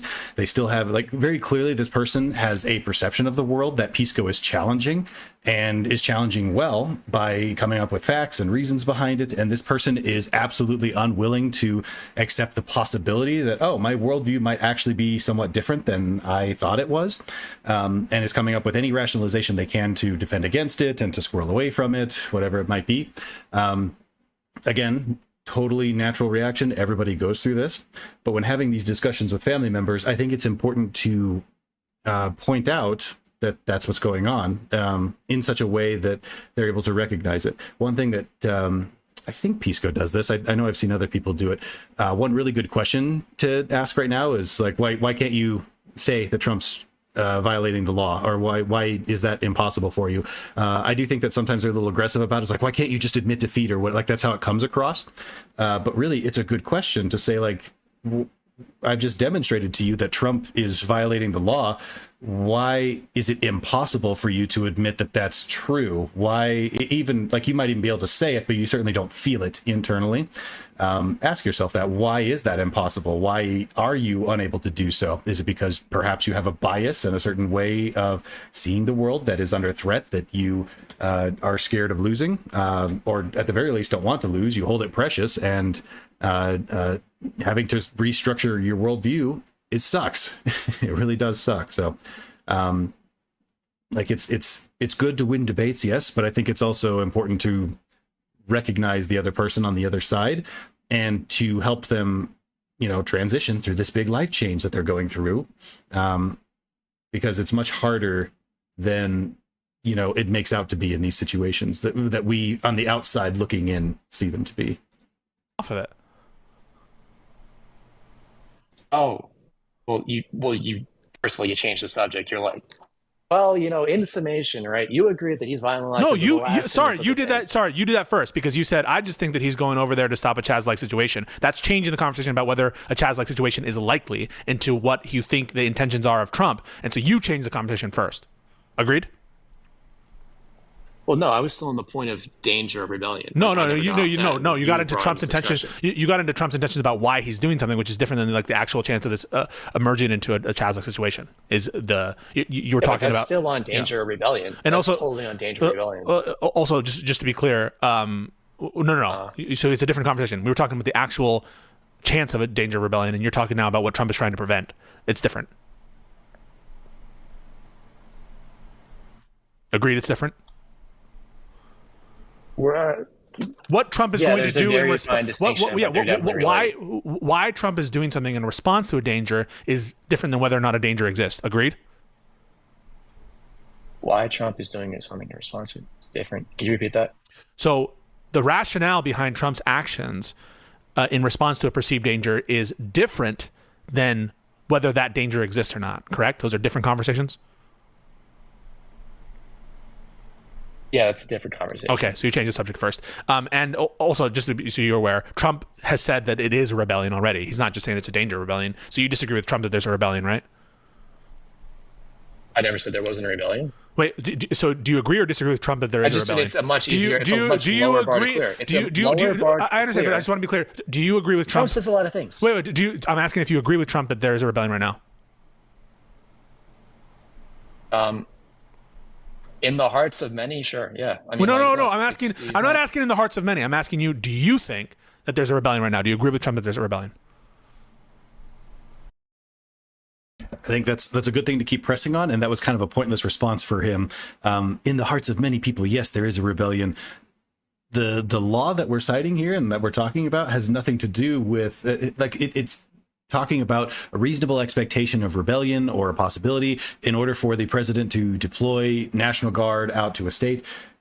There is no world in which it makes sense that what that means is, yes, in the hearts of the people, there is rebellion, and in their minds, they are certainly thinking about it. No, it's whether they're actually doing it or not. We don't hold people accountable for thought crimes. And B, even if we did, that is a completely unreasonable standard to hold. So his answer for that is, it's dodging. It's pointless. There's no reason for him to state that, because we're not talking about that type of rebellion here. We're talking about the legal type of rebellion, in order for us to have a discussion as to whether what Trump did was illegal or not. Look, if that's his determination, he has access to more facts. I'm asking whether you agree. Do you have enough reason to agree with him?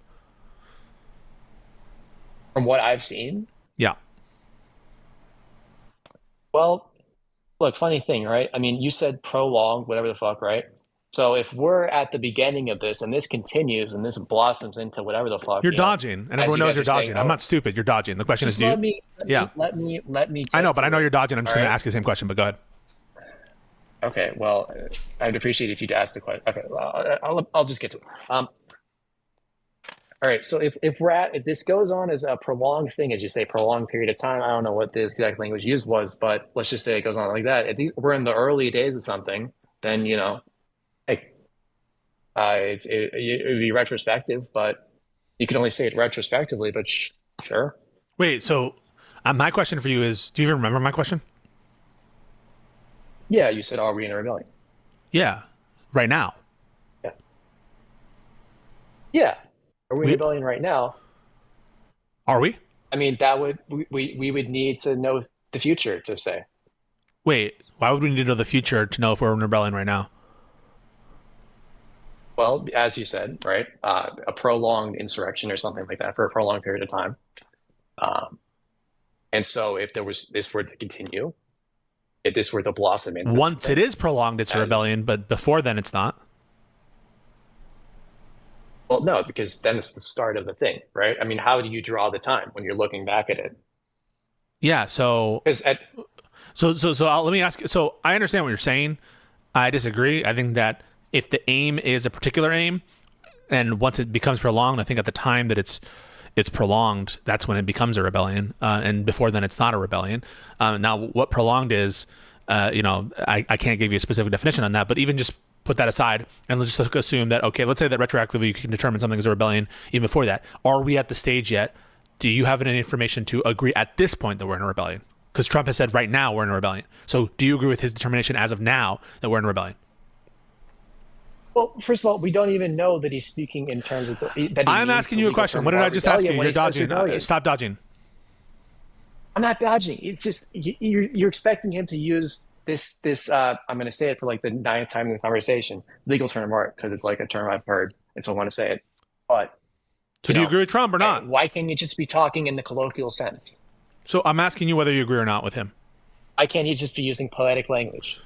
Do I agree with him? If he's using poetic language, then definitely, This is the cult working around your brain. So anytime he says something, you're not going to impose some significance of it, even if he's invoking legal authorities based on legal definitions. Everyone's in a cult. He's invoking this act on the basis of a legal determination that there's a rebellion, and you're saying he could be speaking poetically. No, he's not. It's this executive order where he invokes his act say that there's a rebellion? Literally, it does. Literally, it does. Think about what we're talking about here. That should never be possible, that the president is able to invoke powers based on poetic language, right? Like being able to loosely state like, oh, there is a rebellion going on. And well, there's not actually a real rebellion. It's kind of more just like, like rebellion in my head or just that should never be able to happen. That should never be allowed. And if you're okay with that right now and not okay with it, say under another administration that happens to be not the same as your current political party, well, you might be biased. You might be unable to see the reality of a situation for what it is. And you should think about that, because this should never be the way that it is. It should never be that the president can just come in and use poetic language to justify whatever legal means that he wants. He absolutely should be held to a massive standard for that. Especially when that comes with the awesome power of being able to deploy the U.S. military in ways that are magnificent and deadly, right? I don't want to be cringe, but the old saying, with great power comes great responsibility, really should hold a lot more weight here. Really? In that executive order? Yes. The EO? Yes. You want to look at it? Really? Please. Where is it? How do I find it? I'm reading it from you right now. Numerous incidents of violence and disorder have recently occurred and threaten to continue in response to the enforcement of federal law by U.S. Immigration and Customs Enforcement and other U.S. government personnel who are performing federal functions and supporting the faithful execution of federal immigration law. In addition, violent protests threaten the security of and significant damage to federal immigration detention facilities and other federal properties. To the extent that protests or acts of violence directly inhibit the execution of laws, they constitute a form of rebellion against the authority of the government of the United States. To the extent that protesters' activities curtail the whatever the something law they constitute a rebellion in the United States. Yeah, so you agree that he's saying it's a rebellion, right? I don't think in there was a definitive statement that there's a rebellion. Well, do you agree that protests or acts of violence are directly inhibiting the execution of laws in California, and that he's invoking this law that refers to rebellions? This guy really doesn't think that the sentence, "they constitute a form of rebellion against the authority of the government of the United States," is not the president declaring this is a rebellion.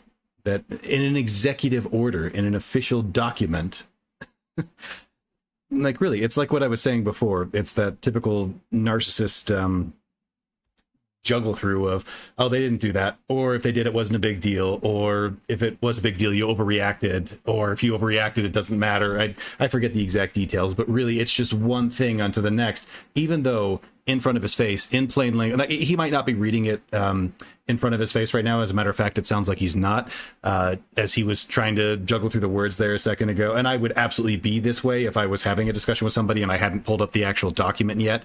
That's just the way that my brain works, is that those words don't attach immediately when somebody says them. I have to process them. But sitting here reading it, and once you've like nailed that down and understand what the context of the document is, it specifically says they constitute a form of rebellion against the authority of the government of the United States. That is absolutely 100% the president of the United States in an executive order declaring they are a rebellion. Well, he's also talking about. Well, the law also refers to they can't enforce the law, and he's talking about them not being able to enforce the law. Oh my fucking God, dude! So when you say when he says they constitute a form of rebellion against the authority of the government of the United States, is he speaking poetically? Do you think in this order? No, I think he's introducing the. So he's not speaking poetically, right? Introducing point two. So he's not speaking introducing point two. And by the way, he doesn't have to be right in as far as. Okay, so I'm asking you. So so when he says it's a rebellion, you make an argument doesn't mean you believe it. So when he says a rebellion, another point. By the way, there are other places in public statements that he said it's a rebellion. But when he says it's a rebellion, you don't think he's speaking poetically, right? You don't think he's speaking poetically, right? You don't think he's speaking poetically, right? You think he's invoking something specific I think related to legal authority, right? I think in that executive order, I think what he's doing is he's opening the door, saying, "I want to argue on point two." So do you think that Trump is saying and believes that this is a rebellion? Insofar as Trump has a notion of what a rebellion is, yes, right? Yeah, I mean, like it seems like people are okay. Look, if I'm Trump, right, and I'm, I'm not asking you for your. No. Sorry. I'm just asking you for a yes or no. I'm just asking for a yes or no. I'm just asking you for a yes or no. I'm asking you what he says and what do you think he believes. I'm asking both. And so I want you to answer that, and you don't need to give some exposition. Just tell me what your response is. I do need to give you some exposition because that's my response, and that's how I come to a state of mind. Okay, go. Ramble. Go. All right. Yeah, so if I'm Trump and I'm trying to, do the deportations or the fuck, and people are, they're coming at these ICE buildings and they're trying to, assault my police officers. They're trying to stop the execution of the law or the hell with violent force. I think that's a rebellion. But again, I'm not a lawyer. Trump's not a lawyer. So, maybe he's got this idea in his head that, it's a fucking rebellion. I mean, he's been hearing rebellion ever since Jan 6, that thing you guys don't stop talking about. It's probably a meme in his head and it's bouncing around and he thinks, this is a rebellion. So do you think... Why is this the standard that we're holding the president of the United States to? That a man can just come in, like, sure, every man is fallible. They can make mistakes. Nobody's perfect. Not even the president of the United States of America. Sure, not arguing that point. But why do we hold Trump to such a low standard of... Gosh, he just has what if he's just thinking in his head, like it could just be a rebellion and he's just going to send in some troops there and stoke the flames and disrupt things, even though he doesn't realize it without, not only without the permission of the governor is coming back and saying, hey, don't do this. You're going to make things worse. And we don't want or need them here. We can take care of our local law enforcement ourselves. That he's just able to be like, oh, well, okay, that's, that's fine that he did that. It's no big deal. He's just trying his best out there. Like, no, he's the president of the United States of America and should be held to a much higher standard than just he screws up sometimes. It's okay. It's spaced. I'll ask again. Do you think that Trump is sane and believes that this is a rebellion? Well, what do you mean by rebellion? I'm not asking you that question. You're asking me a question. What? I'm asking you a question, right? And so you just asked me a question that's not an answer. Well, what do you mean by rebellion? That's a question. That's not answering what I'm saying. Well, I'd have to know what you mean by rebellion to answer if I think he believes that it's a rebellion. I'm sorry. So why would I need to clarify what I mean? How does that help answer the question? Well, the reason why you need to clarify what you mean is because I don't know what you mean when you say rebellion. Do you mean in the colloquial sense? Do you mean in the legal term of art sense? I'm using whatever sense that Trump means when he uses rebellion. Whatever sense Trump means when he uses the rebellion. Well, I mean, if he's using it, probably. Although sometimes he lies. Okay, so maybe not. Like, I don't know. So, can you give a straight answer? Again, another weird standard we're holding the president to. Sometimes he lies. Why? Why is this acceptable? Why is this even entertained? And this is a good question, by the way, to ask. When the president of the United States, in an executive order, said this sentence, what do you think he was trying to convey to people? What do you think he was trying to say? And if your answer is, lol, I don't know, why are you supporting this person as the leader of your country? Like, that's... What if this, amazing, glorious leader that you've been following for the last little while, all of a sudden one day rolls over and decides, you know what? I don't like you anymore. I don't like this type of person that you are. I'm going to, take everything from you. I'm going to take all of your resources. Your family's going to be separated. I just don't. Are you going to take that seriously? Is that going to matter to you? Is like, well, sometimes he lies. I hope this time he is. What a ridiculous standard we hold this man to. The answer probably he thinks that there's a rebellion and is saying it so. Is that unreasonable to think that he probably thinks there's a rebellion? No, I think that is reasonable and that's correct and that's what the evidence shows. Yeah, but now you want to equivocate I agree between, with you. Maybe he thinks that colloquially, but he doesn't think that in legal term of art insofar that he thinks about legal shit. Well, no. You just agreed that he probably thinks that it's a rebellion. That is what I just agreed to. What's your point? Okay, so do you agree with him? Well, I agree with him. Yeah.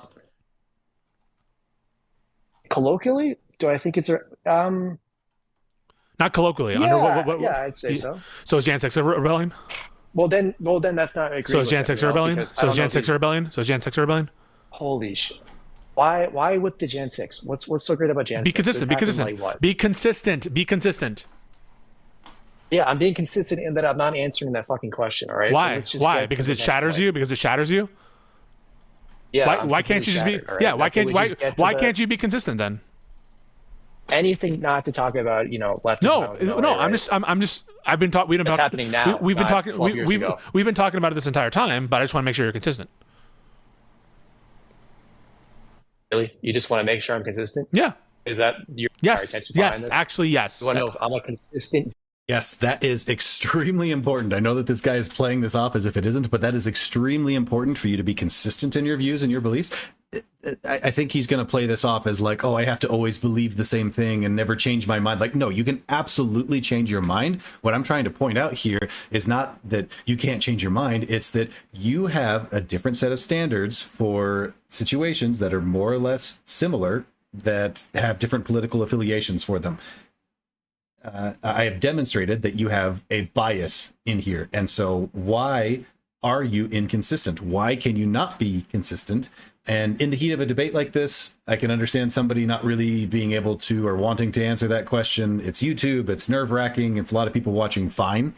However, if you get to this point in real life where somebody's more or less asking you this question, like, why aren't you consistent in your beliefs and your worldview and your expectations? And you really should look internally and ask, like, am I hypocritical? Is there a bias there? Like, what's going on? If you cannot answer that question, if you can't even ask that question with a level, an air of sincerity and possibility, then you are drinking the Kool-Aid, my friend. Dealer in yes, I do. Yes, I do. Because that's what you're doing here, right? Because that's what you're doing here, right? Not much about Jan 6. You know more about Jan 6 than you do about this stuff, right? What? You know more about Jan 6 than what's occurring here. I'm pretty ignorant. Test me. I'm asking you whether you know more about Jan 6 than these events.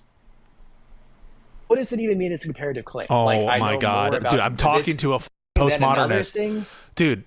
You know you're inconsistent. You know that you're committed to if this is a rebellion, then you're committed to the notion that Jan 6 is a rebellion, and that's why you're not answering. If you had some kind of reasoned principle to distinguish the cases, you would provide it, but you can't.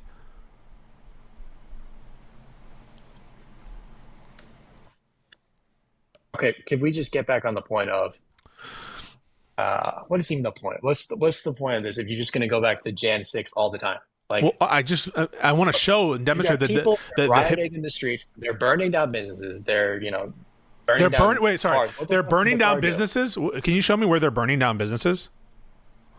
Excuse me, is Google a business? I'm sorry. Are they burning down Google a businesses? business? What does it mean to burn Are down a business? businesses always What do brick you? and mortar? So what do you mean by burning down a Are business? businesses always brick and So mortar? what do you mean by burning? So I'm asking, what do you mean by burning down businesses? Well, when you what do I mean by burning down businesses? I mean Yeah. when you light a business on fire. Okay. Waymo business, right? Is it not? So if you burn one Are thing Waymo of vehicles a so I business? just want to be clear. If you burn one thing of a business, you're burning down the business. Is that right? That's what you mean by the term? Is that what I mean by the term? I mean, it would depend on the thing. If you burn down, say, a candy bar, I mean, if you burn down a whole fucking car, I think we're kind of edging into, you're burning down a business. I think when people say burning down a business, that's an expensive car. That's a lot I of think shit, when people say burning down a business, they're referring to a dwelling, or either a dwelling or a building, some kind of construction, some kind of house, some kind of building. That's what they mean when burning down a business. Well, I think it's really important to recognize here, Pisco is not being pedantic. He's not trying to get into the weeds here of the details of like, what you said an incorrect thing there. You obviously have no idea what you're talking about. Language is important, and using accurate language matters. It's something I really struggle with, but I'm trying to get better at. When you say they're burning down businesses, that comes with a big connotation of this situation is dire. It is bad. People's local businesses, like structures, are getting burned down. There's riots in the street. Like lots of people are getting hurt. It comes with a big weight of much structural damage and emotional upheaval behind it. Versus the reality of, as far as I understand, maybe there has been a brick and mortar attacked, but as far as I understand, there hasn't. The extent of the damage that has occurred has been them burning a few Waymo autonomous self-driving vehicles, which I want to make clear is, I think, unacceptable, not okay. They shouldn't be. Like, if you want to protest, if you want to demonstrate, that's fine. Get out there, do it peacefully. Don't burn stuff down, even if it is a robotic vehicle that doesn't have any persons in it. That's not okay. But to conflate that the two are the same is disingenuous and dishonest in this case. The reality is the devastation that they're trying to portray here is nowhere near the level of what burning down the businesses would seem to indicate here. And that's what's important to point out, is that this person is in whether with intention or not, trying to convey this image, this idea of Los Angeles is literally being burnt down and destroyed, and is they're burning down businesses, and it's so terrible and it's so devastating, when that's just not the case. So why are they pushing that, whether they realize it or not? It's a great question to ask, I think. These Waymo things are worth more than a lot of brick and mortar buildings, as far as They may be. I'm just telling you what I think people mean when they say burning down a business. Okay, well, I meant Waymo cars, so Okay. Hey. So if that's what you mean by yes, they're burning down businesses under that definition. Yep. All right, and they're looting. Is that not true? Some people are looting, but I think those are opportunists, probably, unless you can prove otherwise. And I don't really like the concession of this point. Like, okay, yeah, sure. Technically, you can argue, like, yeah, they're burning down businesses by destroying Waymo cars. Fine, but that's not the point. You still have to recognize that comes with the connotation of, yeah, they're destroying the city. It's so terrible. The weight is so much heavier than just like, yeah, they burned down a few Waymo cars. Again, not acceptable, not okay. If you're going to protest, do it peacefully, but has nowhere near the same level of severity as what he was trying to convey in the beginning. And I think granting this technicality is not doing anything to what's the term show that like distinguish the two definitions there, the two feelings, the two connotations. I mean, who knows? But I don't know why the what's your point? What do you want? Like, yeah, I've already condemned violence. I've condemned looting. I've condemned burning down the Waymos. I condemned before this the Teslas on prominent platforms. I want you to say it's reasonable. I want you to say it's what's reasonable. Okay. I want you to say it's reasonable for Trump to, send it's not reasonable. It's not reasonable. Well, for one reason, independent reason. One reason independently is that it's illegal what he's doing. So that by itself, in my mind, makes maybe it the way he's doing it is not no, illegal. okay, yeah. So that's one independent reason. The second is it's counterproductive in that it's increasing the amount of protest. I think it's also important to pay attention to this person's goal here. Is like, what do you want? It's like, well, I want you to accept that it might be reasonable for Trump to send these troops out there. Rather than, if I was in this situation, if I was being asked that, I think what would be the better and more true thing to say, I guess, would be, I want you to understand what is right here and what is correct and what is accurate, versus like, I just want you to believe in my leader, right? Like this person has already established in their mind that Trump is doing the right thing and it is reasonable for him to send these troops out, even though he hasn't demonstrated that, and Pisco is actively pushing against that. Why would you expect somebody to believe that and just accept it if you have not been able to demonstrate it and they actively are able to, show you facts against it? If you're still pushing that after that point, then you really think about, why are you pushing this? Why is that important to you? Rather than, I want to discover, I want to know what the right thing is here. I want to know what's legal. I want to know what's correct. I want to know the facts behind this. Because that's what's important, right? It's not about supporting your leader or the pushing the cult or whatever it is. It's about doing what's right and knowing what's right and feeling what's right. So I think that's an important thing to recognize here. It's not decreasing. Oh, yes. This is another thing I wanted to get you on. Okay. So this whole, enforcing the law, inflames tension. Yeah, I don't buy that. I think, you got people breaking the law, you enforce the law, and if that means you send in more people, then you send in more people. So when you say you don't buy that, do you mean it's logically impossible for that to be true? Is that what you mean by you don't buy it? Logically impossible? That's a high bar, but... is it logically impossible? No, I don't think it's logically impossible. So when you say you don't buy that increased government presence could inflame things, what do you mean by that? You don't buy it? Okay, what I don't buy is...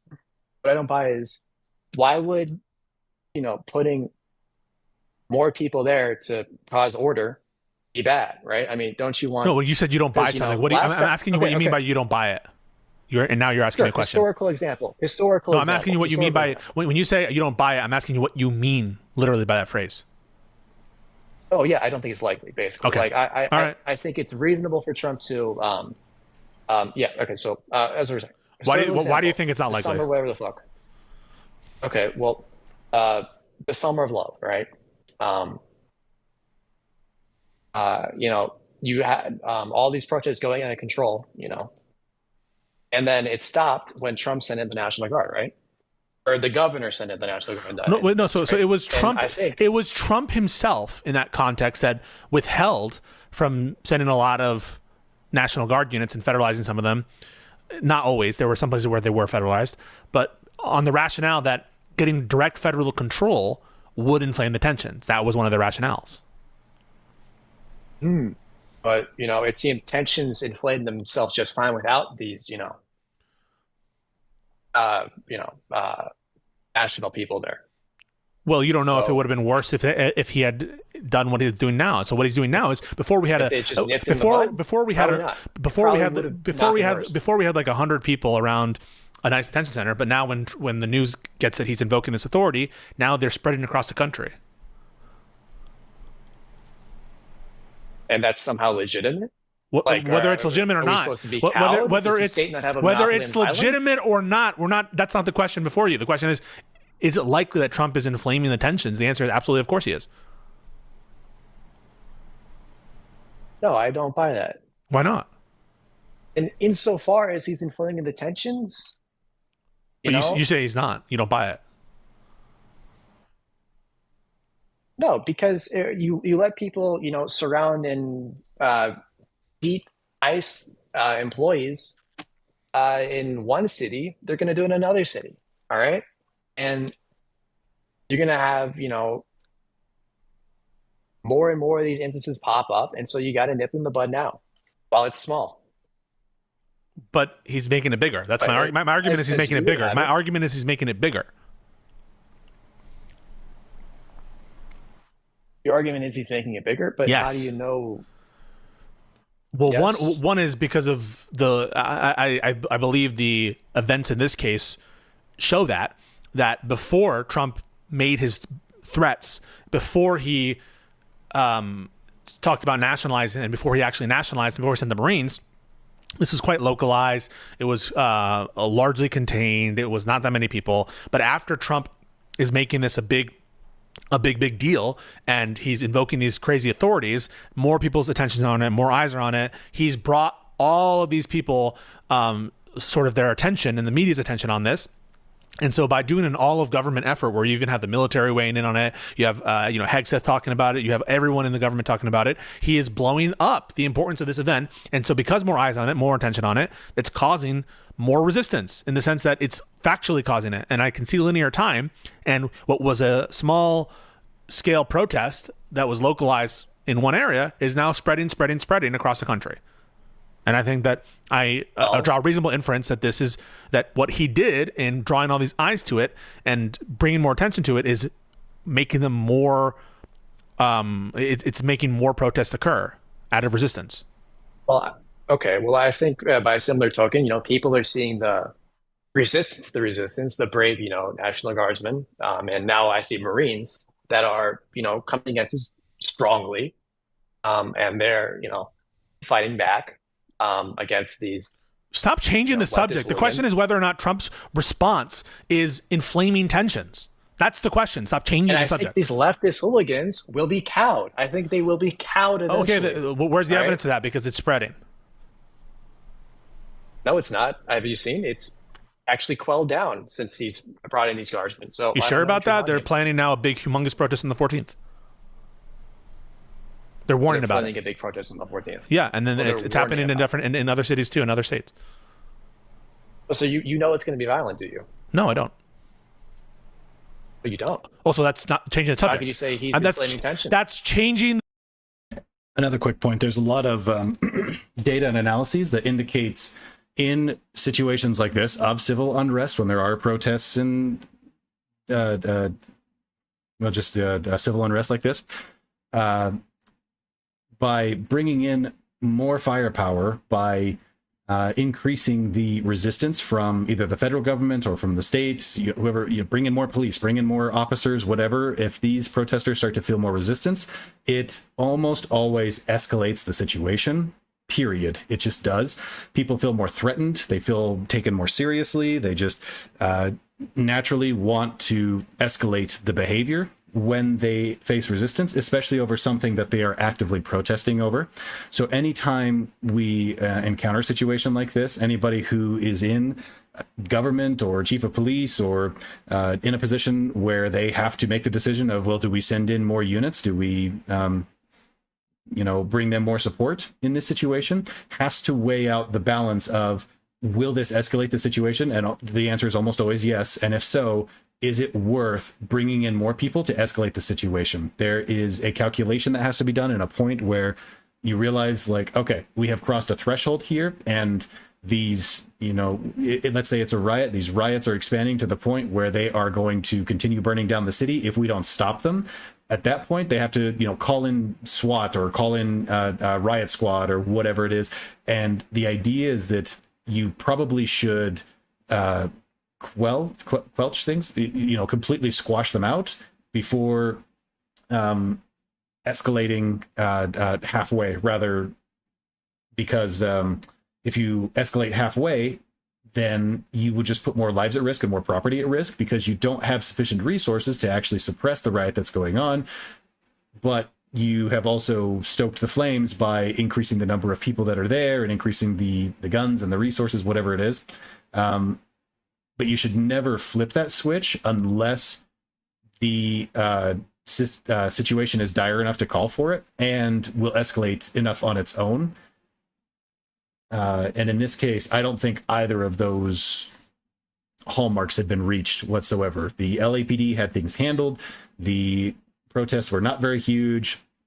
Very minimal amounts of people were getting hurt. Nobody was getting killed.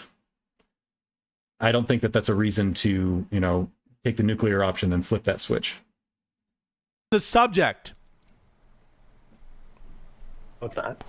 What do you mean Because it's not? you say he's inflaming tensions. He's causing more, But then you ask whether or not you know it's going to be violent. violence. I don't know that it's going to be violent, but I do know that he's making it worse. He's inflaming tensions.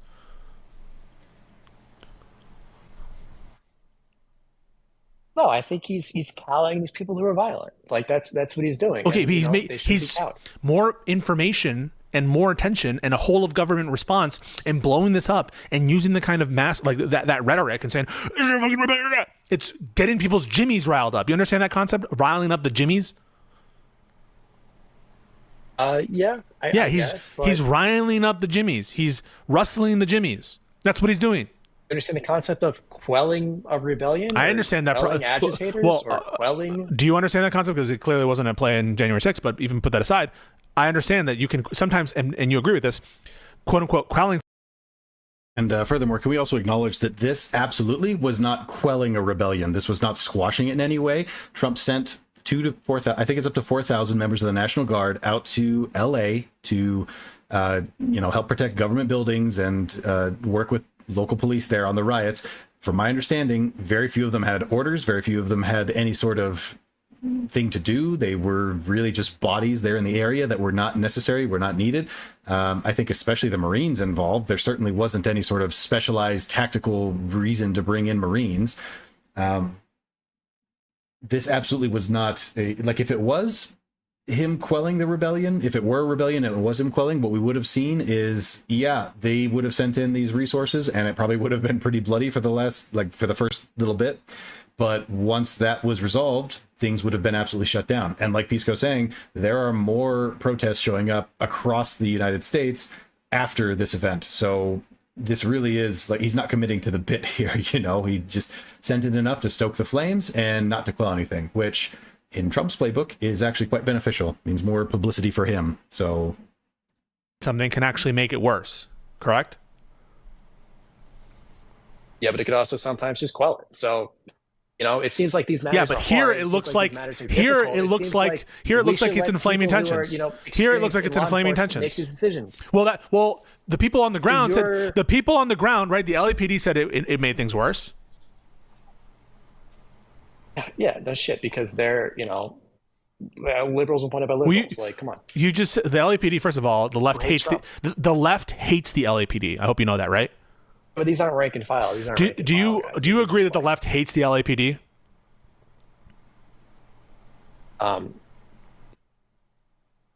Yeah.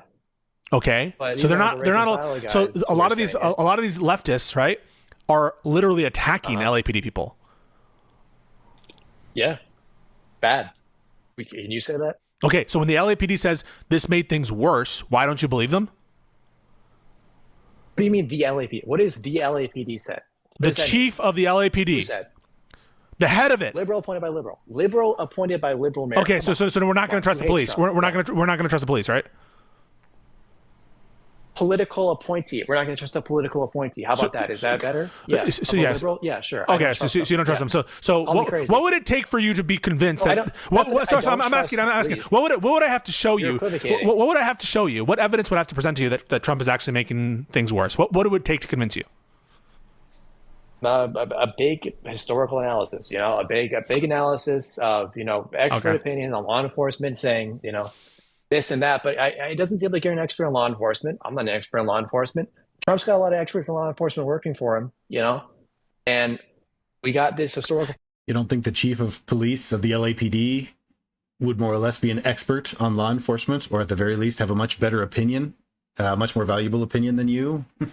I think, sure, fine, it's healthy to be skeptical of political hacks sometimes, but this is definitely a double standard that people apply a lot of the time when it's coming from the mouth of somebody that, or rather, when what is coming from the mouth of this person is something that they don't agree with. They're a partisan hack. They were, liberal appointed by a liberal. I can't trust anything that they say.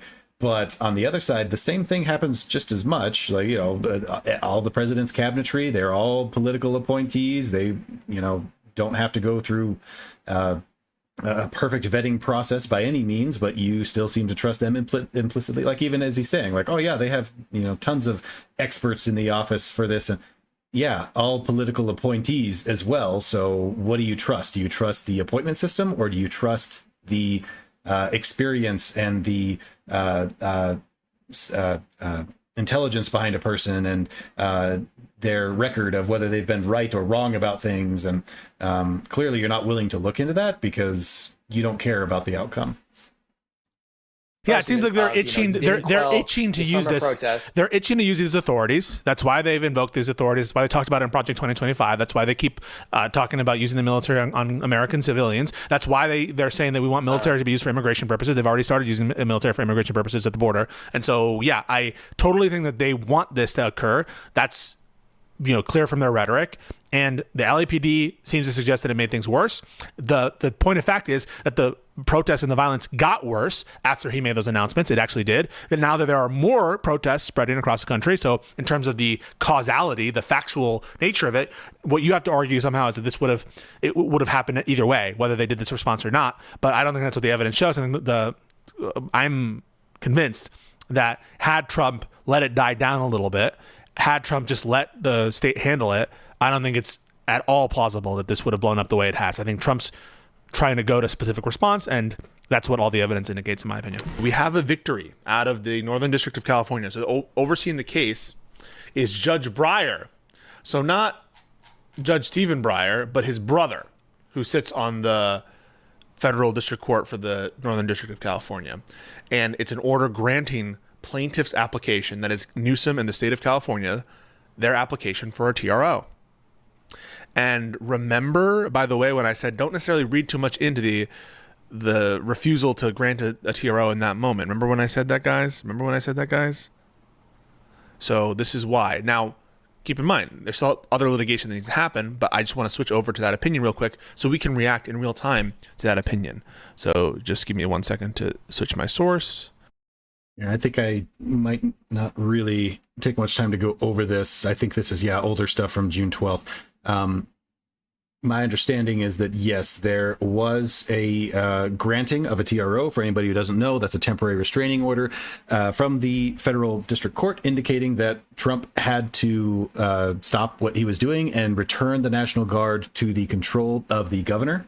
That legislation has since been challenged in an appellate court where they have the Trump administration has appealed, and they were able to get a speedy judgment on that, where now the new judgment is the National Guard can stay where it's at for now. Trump doesn't have to immediately give them back while we determine the legality behind, whether he was able to do this or not. Typical legal process. It's a little bit ridiculous how Trump was able to get this pushed through so quickly, but he is the president of the United States. So if anybody has any pull on that, it should be that man.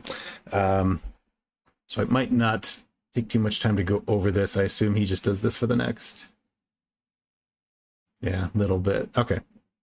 But yeah, that's just legislation from the Northern California District Court indicating that Trump is in violation of the Constitution, or rather, sorry, that is not the determination of in violation of the Constitution. That's them granting a temporary restraining order. The federal court basically saying there's enough evidence here for us to say that, yeah, you need to stop doing what you're doing. We need to grant an injunction here before we actually make a ruling on this, because there is the possibility of enough damage if we don't do something. And the appeals court has since pushed that back. So let's see. Let me take a look at something else here. What else have we got here?